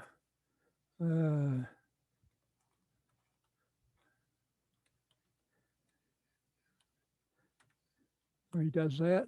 Now, if you do G, if you look at G again real quick, you'll see one of the options on G is rep, about the fourth one down, rep file. It overlays the file with the list with a new file. So if you do a G rep, I just sent it to temp name. Okay, so he copies that now. And now if I do a G dot, there's all your Wally foobar files. Find them by number. Question? Everybody see how this could be useful? You ever have a lot of names and you don't want to type them? If you get them on a list. 10-minute warning. Oh, 10-minute warning. By tradition, we just say 10 minutes prior to 9 o'clock because if we were in the library, they would throw us out at 9 o'clock. It's just tradition. That's all. I can't finish it. I know. We keep going. We could go till midnight. All righty. So everybody see that okay? And you chose the name G. I had to call it something. Okay. I called it G because it's one letter to type, and I couldn't find anybody who was using the G command. Just like the other one you're going to see, I called it F, but I called it F because I use it for like find. You'll see what F does in a few minutes. Okay, so now you sit there and someone says, well, this sucks. I had all those temp names and now I got foobars. I've lost the temp name list. What if I wanted both lists? How am I going to get both lists? Okay, well, it can be done because Q. There's another command called GG. And what GG does, it spreads stuff out. And you'll see it's saying there, you've got options of on, off, null, number. Otherwise, it's going to act like G does. And currently, it's pointing at the first time. If I do a GG first time, GG dot, he goes in and you can see the file he's in. If you look at the file, it's foobar GG acrolist _ directory first time. Okay. And it's got something in it, and it's got that because the first time that you run GG, he looks to see if this directory is here. And if it's not there, he creates a directory, and he also creates the first time member and he seeds it with that thing. And Q. Now, if you do a GG on, he says, what do you want to call this file, your acronym name? I want to call it foobar. Okay. Now if I do a GG, you'll see he says the current using member is foobar. And he says, and you've got two choices, foobar and first time. But right now you're using foobar. So if you do a GG dot, you got to place a dummy face. But remember that G command had a rep. Okay. If we, what do we put that, what do we think we put it in temp name probably. Yeah, there's all your foobar libraries. Remember again, I put it in that temp name. So now what I'm going to do is GG rep twiddle / temp name.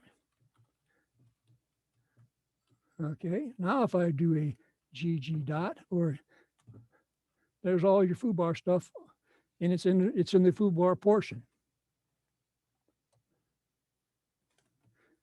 Now, if I do a GG temp name,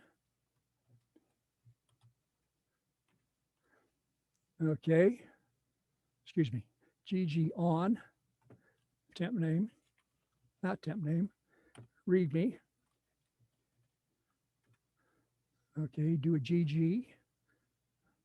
He says, okay, I got a readme, and now I got three choices. I got first time, foobar, and readme. Everybody see that okay? You see where I'm looking?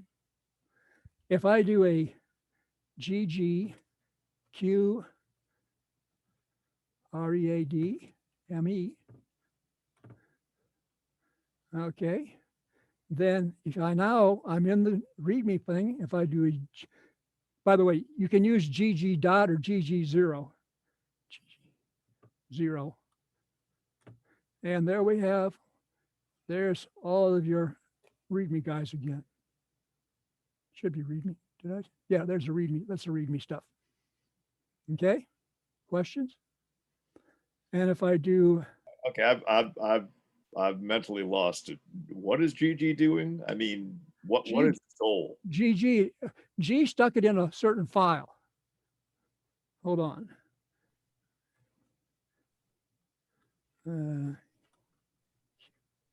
Okay, if I do a G dot,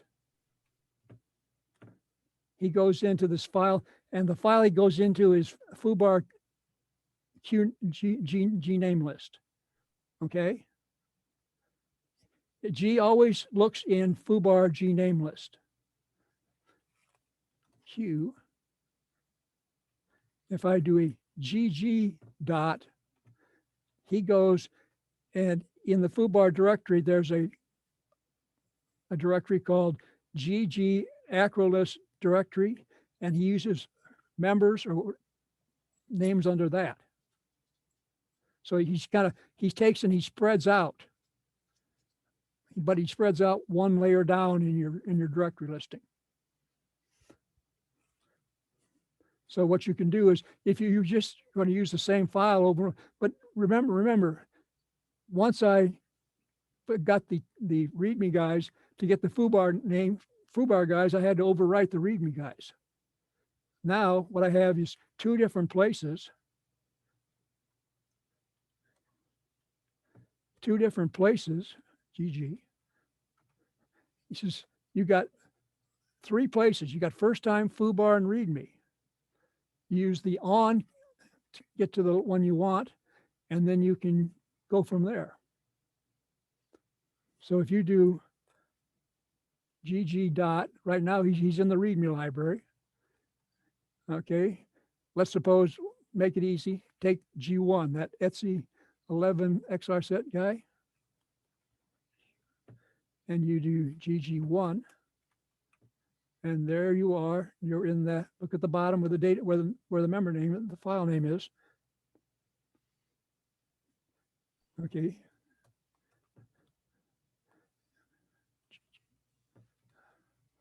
So GG basically just invokes Vim on a. But he has to know, GG has to know where to go get and invoke Vim. Everybody's invoking Vim. Okay. Although I'd have Gary, to. you remember the days days of the 4-banger calculators when you could store your results in memory. Yeah. The G, you're always storing in accumulator 0. The GG, you're storing in a named accumulator. Although he doesn't have to go into Vim. If you do GG, let's suppose I gotta do GG1 A, B, C. Okay, if you look in the screen, you'll see I show you what I create. And he creates, okay, about 4 lines up, you get A, B, C, and that's what GG1 is. And he says, but I can't find an A command because there is no A command. I'm just showing he knows 3 parameters. So you could do GG1 nano. And there you go into the library in nano instead of Vim.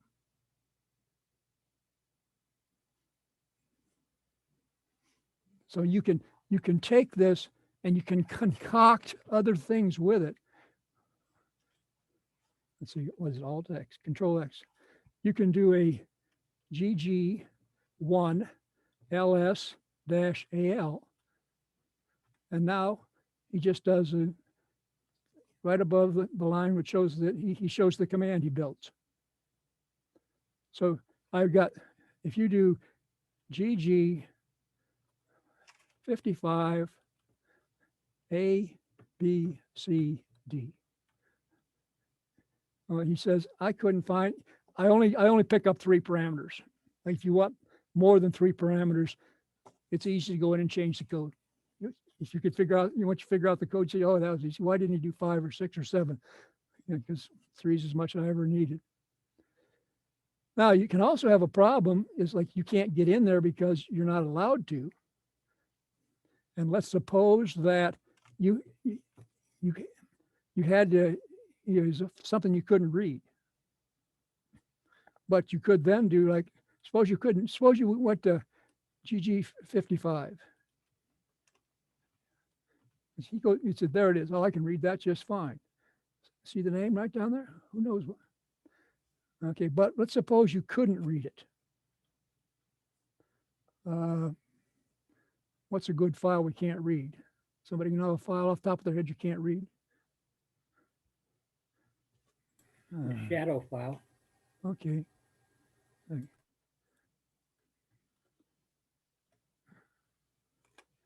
Okay, so I do GG dot open.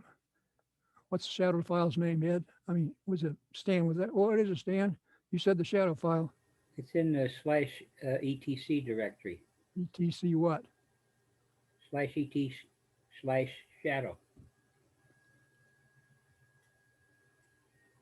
Is that it? Yep. Okay. Right now he's number 1 boy, right? Right. If I do a GG1, he says, okay, permission denied. I'm sorry, you can't do that. But he tried.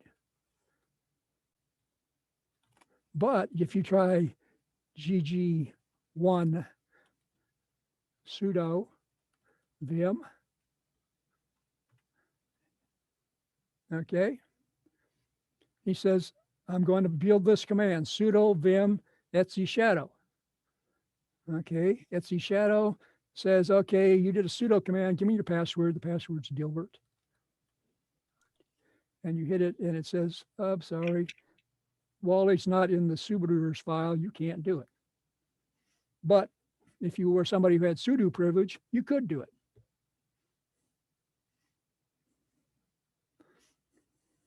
Make sense? Or here's another, you can also, let's do GD. Let's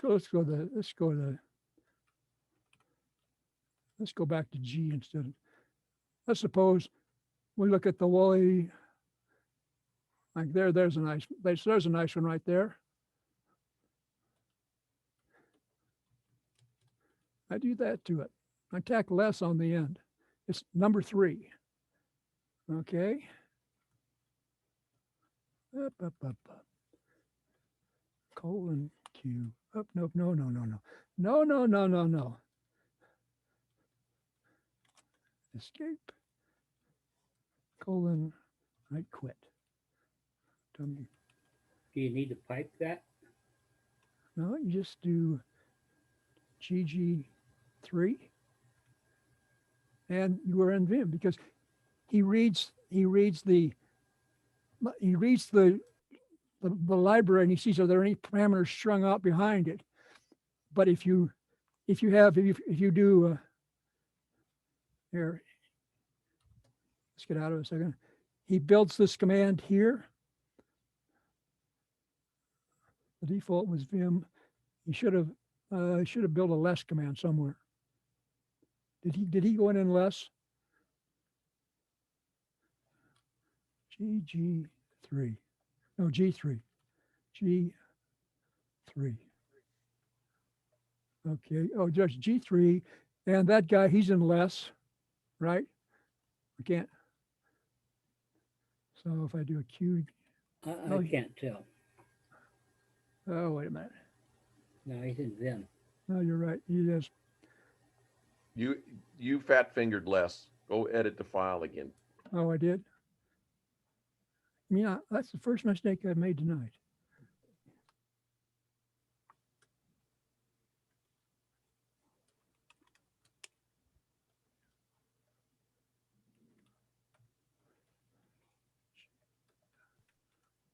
Oh, I sure did.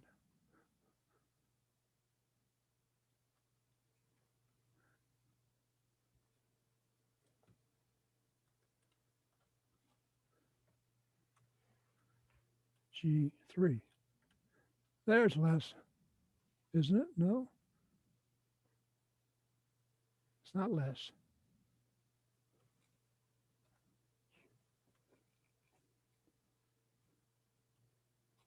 Oh, excuse me, one more. I'm sorry. That's right. He doesn't, this one doesn't always take it off of the parameters. Sometimes they do, sometimes they don't. But you can get it, you can do it on the command line. That's what you can do. Could you add the pipe symbol into that before the less? You got the code. Have at it. Okay. So what G does, it throws everything into one file, but what the GG does, it allows you to spread out into, you do GG says, you got these, so you could do a GG on project 1. GG. He's now pointing at project 1. GG on project 2. And GG. He's now pointing at project 2. And you see how the choices are growing. So you can segregate your stuff and throw them in different buckets. If you got a bunch of files you want to find, and you want to find them and remember them, and you can use the command, the dot, like Now I want to get rid of project 1 and project 2. Is there a GGRM or? No, but you can, if you go into you look, you'll find out he's in this home Wally foobar GG_ directory. There's nothing to keep you from going out and RM. So yeah, you can, it'll automatically create the acro list for you, but you have to manually delete them behind the scenes. Yeah. Yeah. I've never worried about having to delete them. And writing the code that does it, I can only do so much. Life's too short. You don't want to do that, Gary, do you? No. Well, maybe you would. I don't know. Okay, so that's G. Any questions what G does? It allows you to build a file that you can look in the file and access the data sets by number, and you can actually do things with it other than going in by Vim. You can add things on the command line to go in by nano, or you can do ls, or like for instance, let's see, where are we at? Git. No. What do we want? Let's, well, that's enough. I mean, by the way, if you do a G number,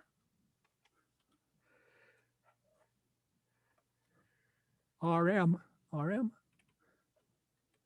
he says, got it, man. Goes on and finds number RM, and he number, whatever that number is, and he removes it.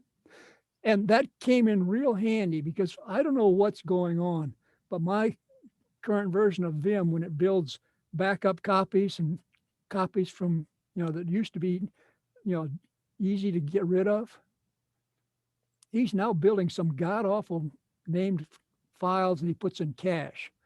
So if you try to go in, he says, no, you can't go into Vim in this one because you got to get this file. So you need to remove it. And you say, how am I going to remove that thing?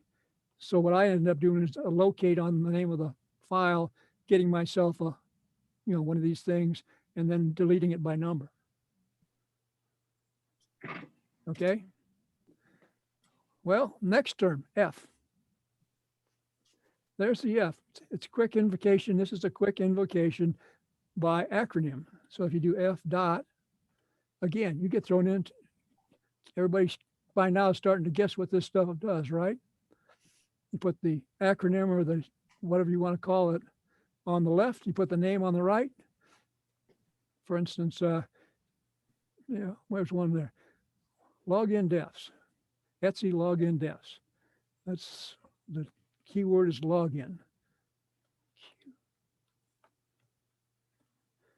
Yeah, if when I'm doing this myself, I've got my list on one screen and whatever.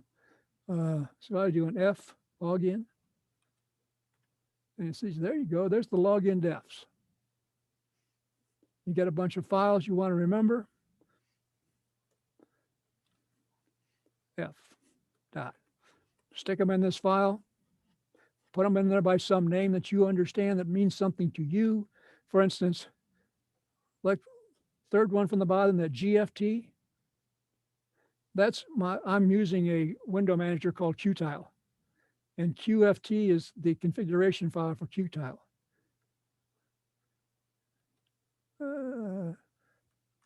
QFT, F, QFT.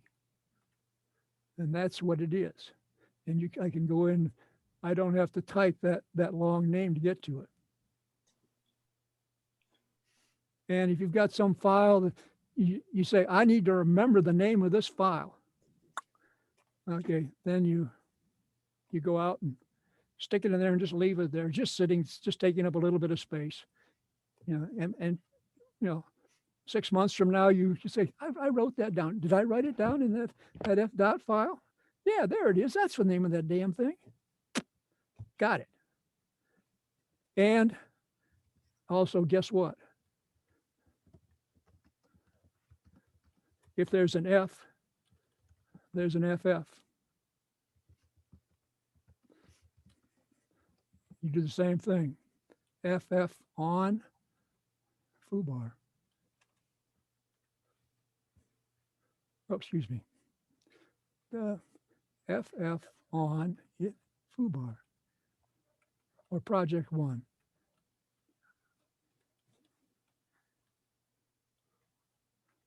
Okay. F dot, and he ends up in the project subdirectory in the project. And so you've got a documentation member, and you always think of that as doc. So you give it the acronym of doc and you write down its long name. And then for project two, you can still find doc and write down its name. So you can kind of think that way. Does that make sense? Questions? Comments? I've broken everybody? Can everybody see how this might be useful? Can you see the order or would not be useful to you? Question. So the F command, that's essentially for finding a file by name, right? By some acronym, some name. Okay. Yeah. By some alias or by its real name? Whatever you want to call it. No, okay. Just a second. I'm going to kill this terminal.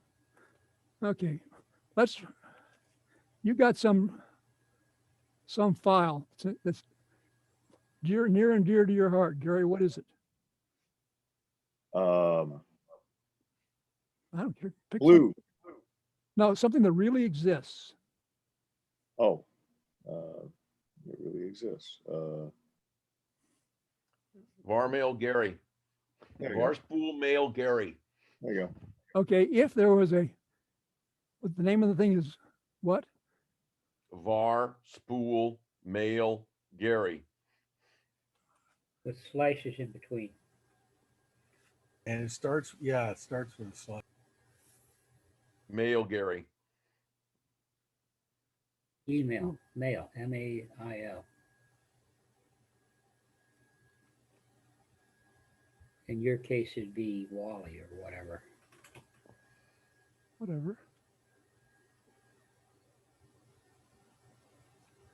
And of course, the alias is Gmail.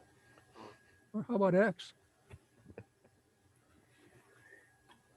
That's good.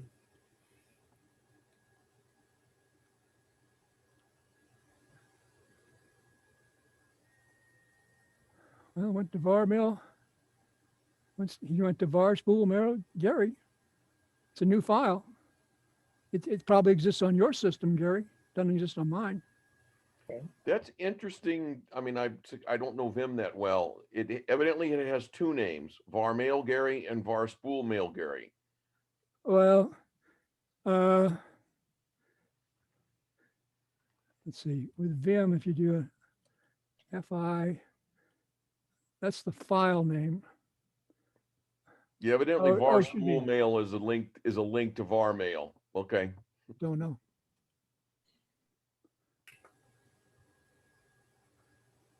I mean, but what this does is it allows you to put in a file name that is near and dear to your heart, and then give it a association over here that you will want to remember it by. You might want to call this mail.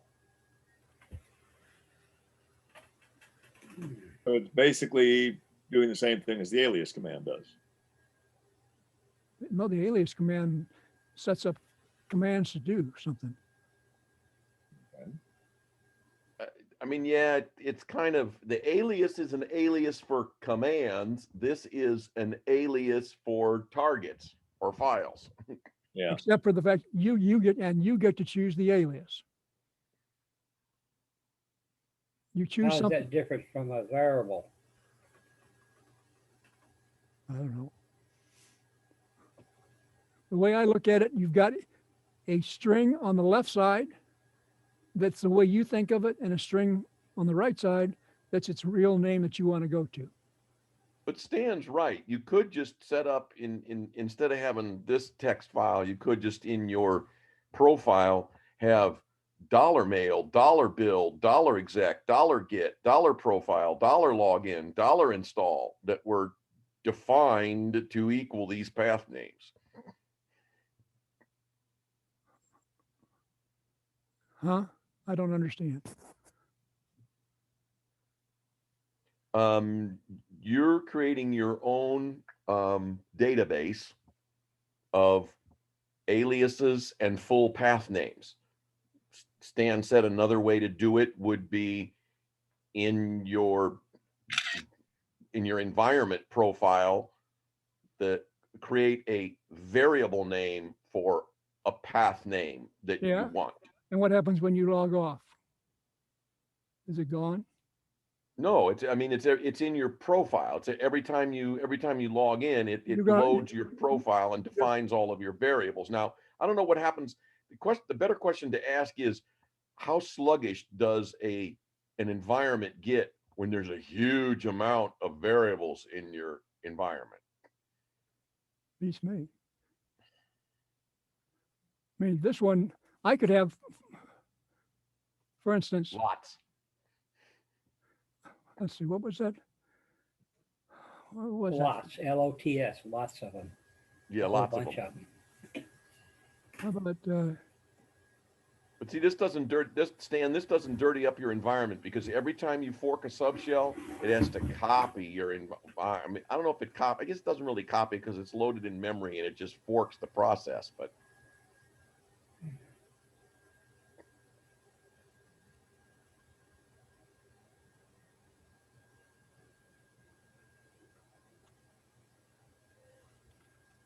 Okay, all I did was I copied in a whole bunch of names here.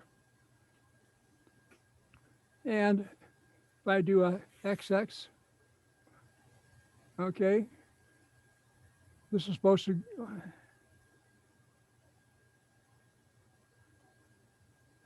don't screw up the name.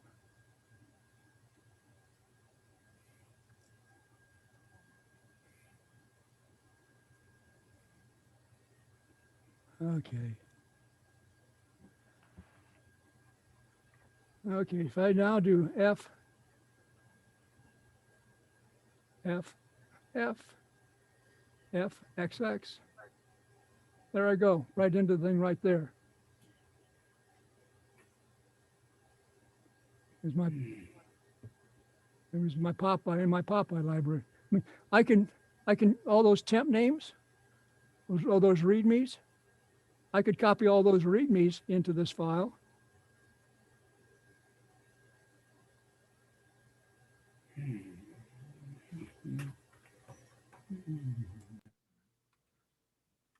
All those readme things I have someplace, I could copy them in here, you know, and put something on to associate with each one, if you want. And all it takes up is the space here. It takes up a little time to read the thing and find it, but yeah, computers read pretty fast. I mean, this is amazing. This is one of the richest presentations we've had on a tool that someone has developed from scratch. Well, y'all got started years ago because I needed an F function to find stuff I couldn't remember, file names. But I'm all in the back of my mind, I'm thinking if I did all this in Emacs, how much could I mimic and how much would take an extra step? Because what do you mean in with Emacs? Emacs, you got buffers and you can just flip Instead of- around from this buffer to that buffer. And then once you get to the line in the buffer, you can just park on top of the file name that you want and say, go open this file. Have you This ever is used Vim centric instead of Emacs centric. Well, Hey, Stanford, have you ever used the speed bar? It's a file tree in Emacs. by the Maybe way, you can give a presentation on that next month. by the way, here's the F command source. If you go in the F command source, line number 9, editor equals Vim. You don't want to use Vim, change it to whatever you want to use and see what happens. You want to use what do you want to use, Gary? Emacs? I have no idea what's going to happen if I change it to Emacs. It may or may not be loaded on your system. What is EMAC? EMACS. Emacs is the only downside to it is it's not loaded on every system. It probably isn't loaded on my system. You'd have to load it. I mean, it's in every repo in the world.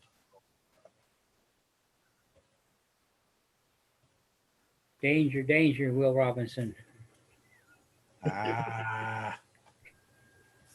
If he doesn't know how to get out of Emacs, he's in trouble.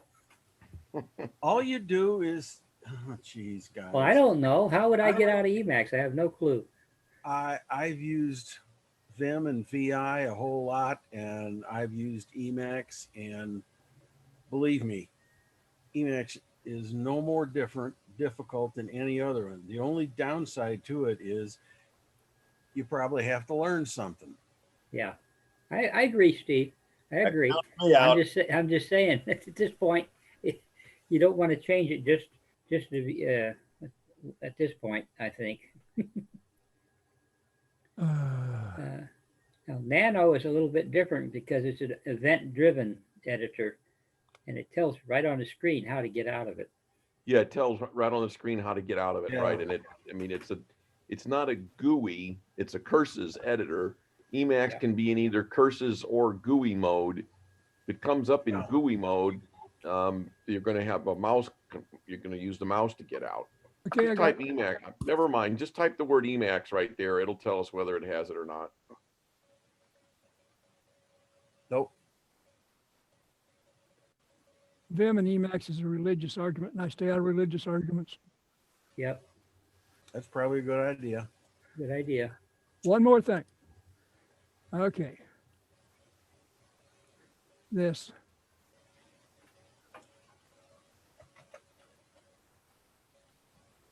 Okay. Let's do a ADD, a TH0, WI, oops, twiddle, twiddle, twiddle, slash WITEST.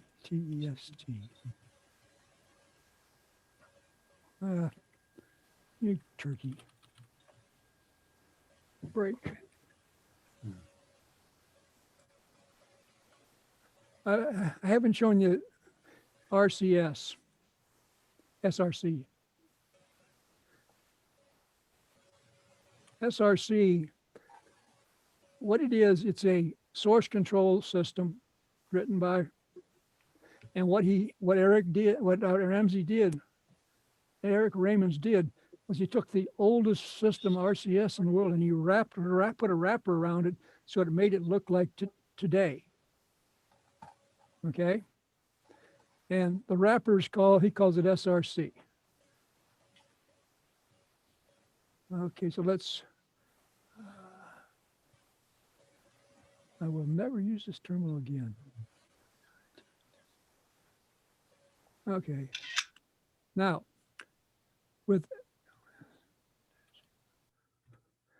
okay, if you want to do something with it,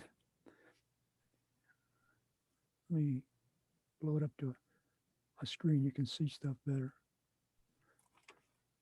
SRC. You just type in SRC, here's all the commands.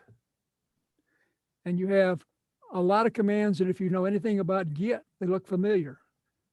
You got a commit, you got an amend, you got a checkout, you got a catch, you got a status, you got a log, you got a list, you got a diff, you got all kinds of stuff. Some of this, but you do have to have this RCS system. If you don't, but it's a small, very small package. You just download it. But what you can do is if you've got a file out there and you do S source, SRC commit, and there's, matter of fact, before I do help,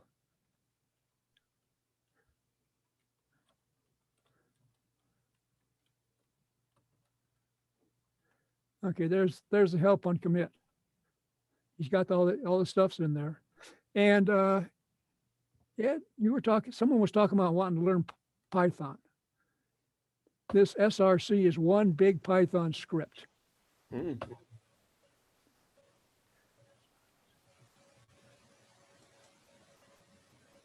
Yeah.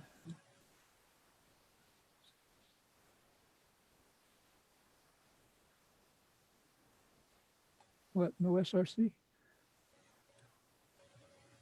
Oh, excuse me. Yes. I'm in the wrong place.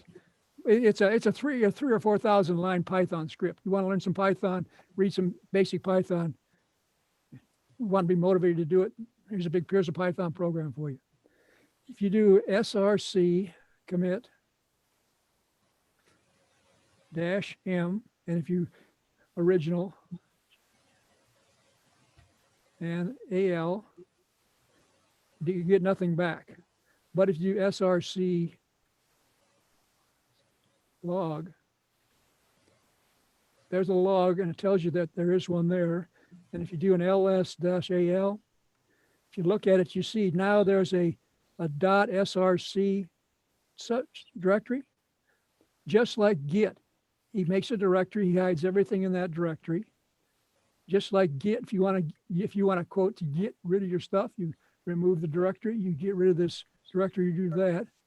So if you do, say you got a vim or nano AL, just put in on one line. And pull that command back. Change the comment.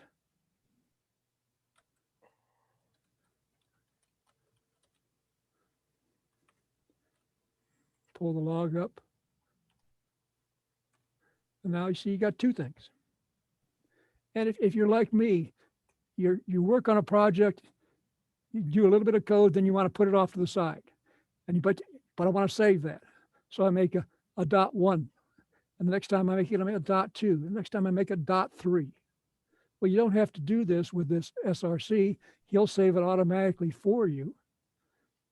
If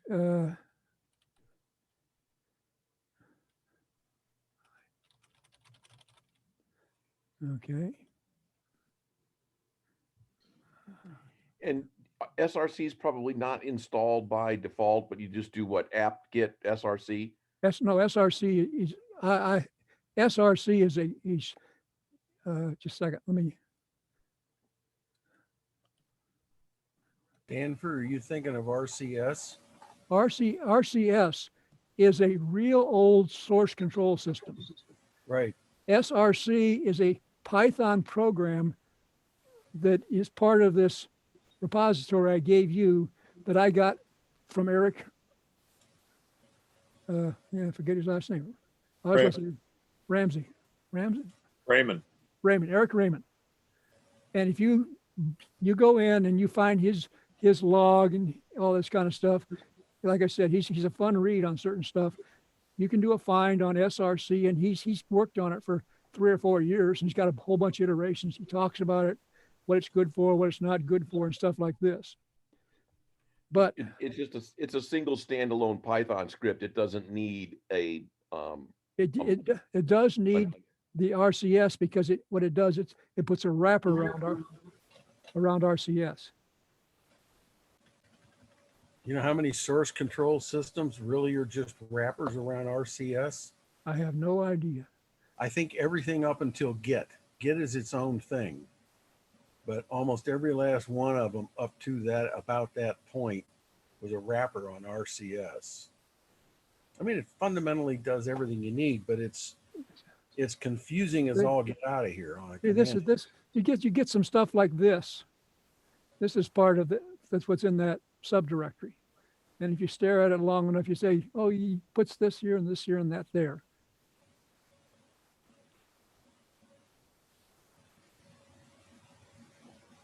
Okay, so the nice thing that I like, matter of fact, if you're curious, CDB.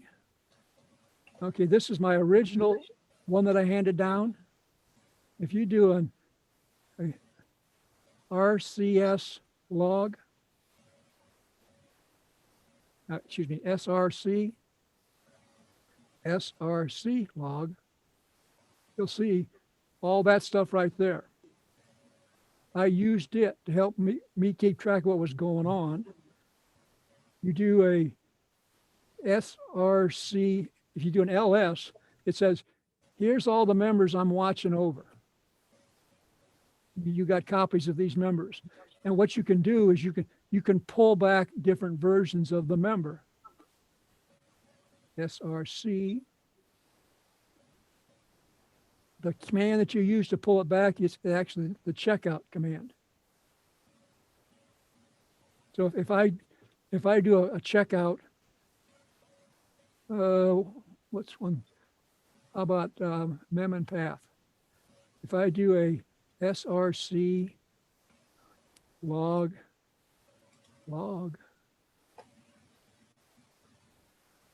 MEMINTH, he says they only had one. Find something. How about engage? That ought to have a couple.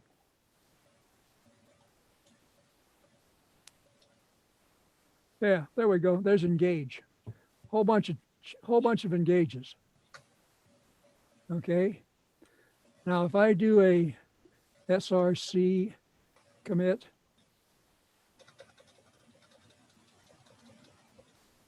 -M save this, engage. Okay, I just made a copy. Didn't like what? SRC commit -m, save this, engage. Is engage in there?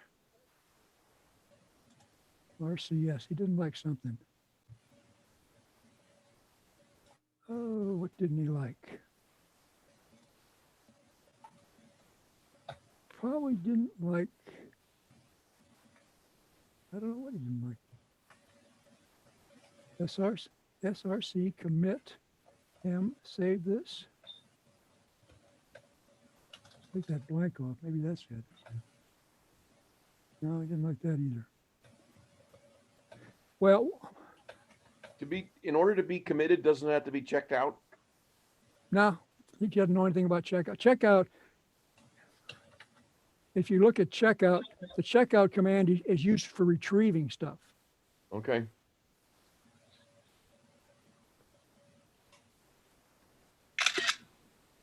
Okay, the checkout revision file. So if you do SRC checkout, you have to give it a number here for the revision in the file you want. And then what you'll do is he'll retrieve that file. I think we're starting to follow rabbit holes. Okay.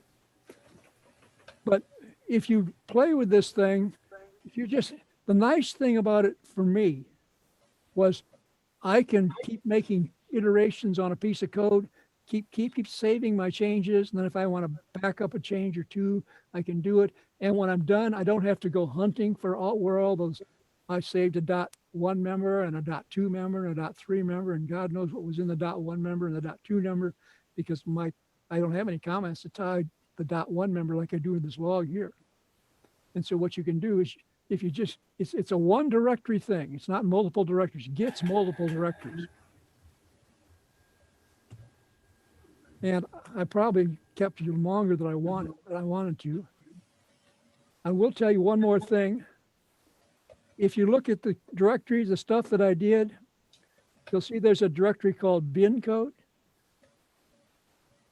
Okay, I never mentioned bin code before, and I have to check it again. But bin code, I mean, right now to do this, you had to do a set var and an install and an engage to get everything together. You hose up the path. If you have a library where you stick stuff, and if it's usually your bin library, the bin code has the stuff you could just yank out and stick in the bin, in your bin library. You wouldn't have to have all this other stuff. See, the way I had to do it the way I did it to make sure, that I didn't get confused with somebody else's code. Plus, it get all kinds of other neat stuff. I'm open to any kind of questions. There's also, I'm working on what I call the Tanstaffel project, and Tanstaffel is there ain't no such thing as a free lunch. That I use this to find stuff. I'm also now trying to go back and sort through all my source. That WI, this WI summary, that AA summary. I'm taking each time I have a directory, I have or an AA summary, I'm going to try to pull them all together so I can search that thing to find out where a piece of code is. So I'm using the one-liner to help me find, but I'm way away from that. And to get all the stuff I want together, I'm not going to even try to do it in bash scripts. I'm probably going to end up doing it in Python. But it's okay. What I've given you is a way for you to save file names and find them again, either by name or by number, to split them across projects. And then the projects find them by name or by number. And also that C command for a quick change of directories. If anybody has any questions, if you'll find my ID on the README and stuff like that. Does anybody have any questions? Except Also, you can post questions and discuss, and we'll bring them to Robert's attention. the one thing I don't understand about Git is because I'm doing this all by myself. I don't understand how someone makes Git requests for pull requests and push requests and stuff like that, because I've never worked in a group. And I would like to see somebody talk about using Git in a group setting and how you're affected by pull requests and push requests and stuff like that. I will tell you one more thing.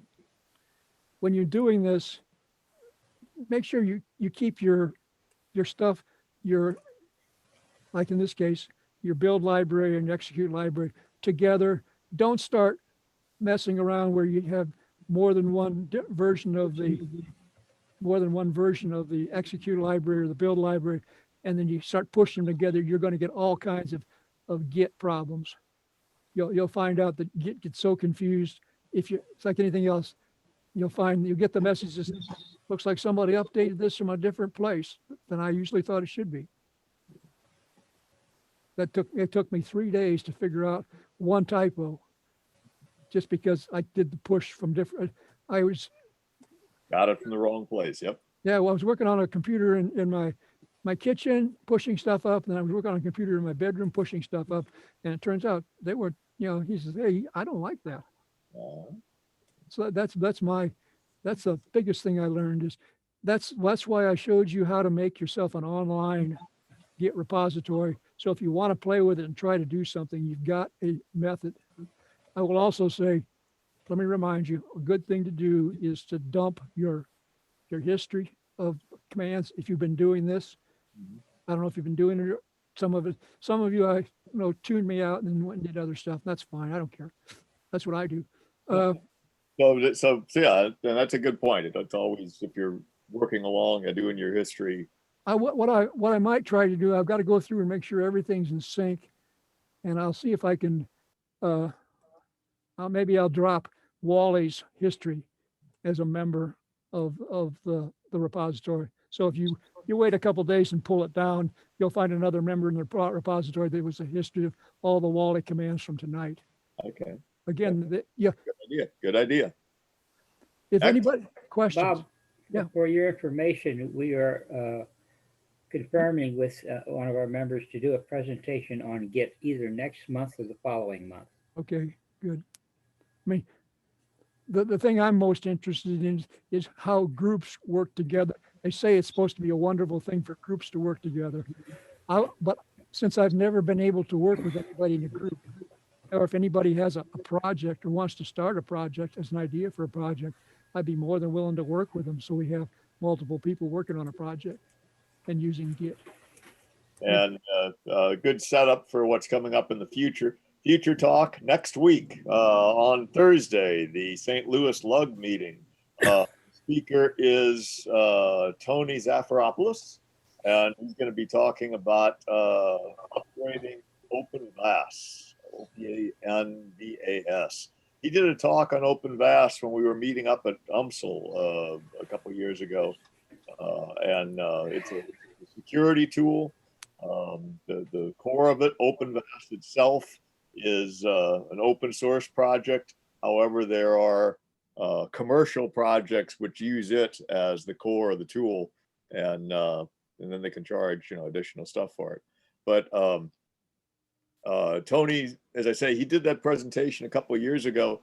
The key thing here, why he's doing a presentation on it now, is there was a major upgrade. And as Tony refers to it, it's a forklift upgrade. There's so much stuff that has changed that doing the upgrade to the new release changes so much. It really has been traumatic. So he's going to clue us in as to what all those differences are. But it is a really useful tool, both for your home system or if you've got a small home LAN network. So with that, and I would appreciate any feedback that anybody has about this. If anybody thinks about using it or wants to do something or needs something changed or needs some explanation, I'm more than happy to talk to you. All right. I don't know if anybody finds it useful or not. I mean, everybody has tools they can't live without. Yep. Thank you very much. Well, we've kept Robert talking now for about an hour and 2 hours and 20 some minutes. So we probably need to tune out for the night and wrap it up. So unless anybody's got an immediate pressing question, I'll thank you all for coming, and we'll see you next week, if not on Discuss. with that, Stan, I guess we can turn off the recorder. Yeah. Well, take care. I'm looking for the button. I'm looking for the button. We're sure you'll find it. And Bob Sherrill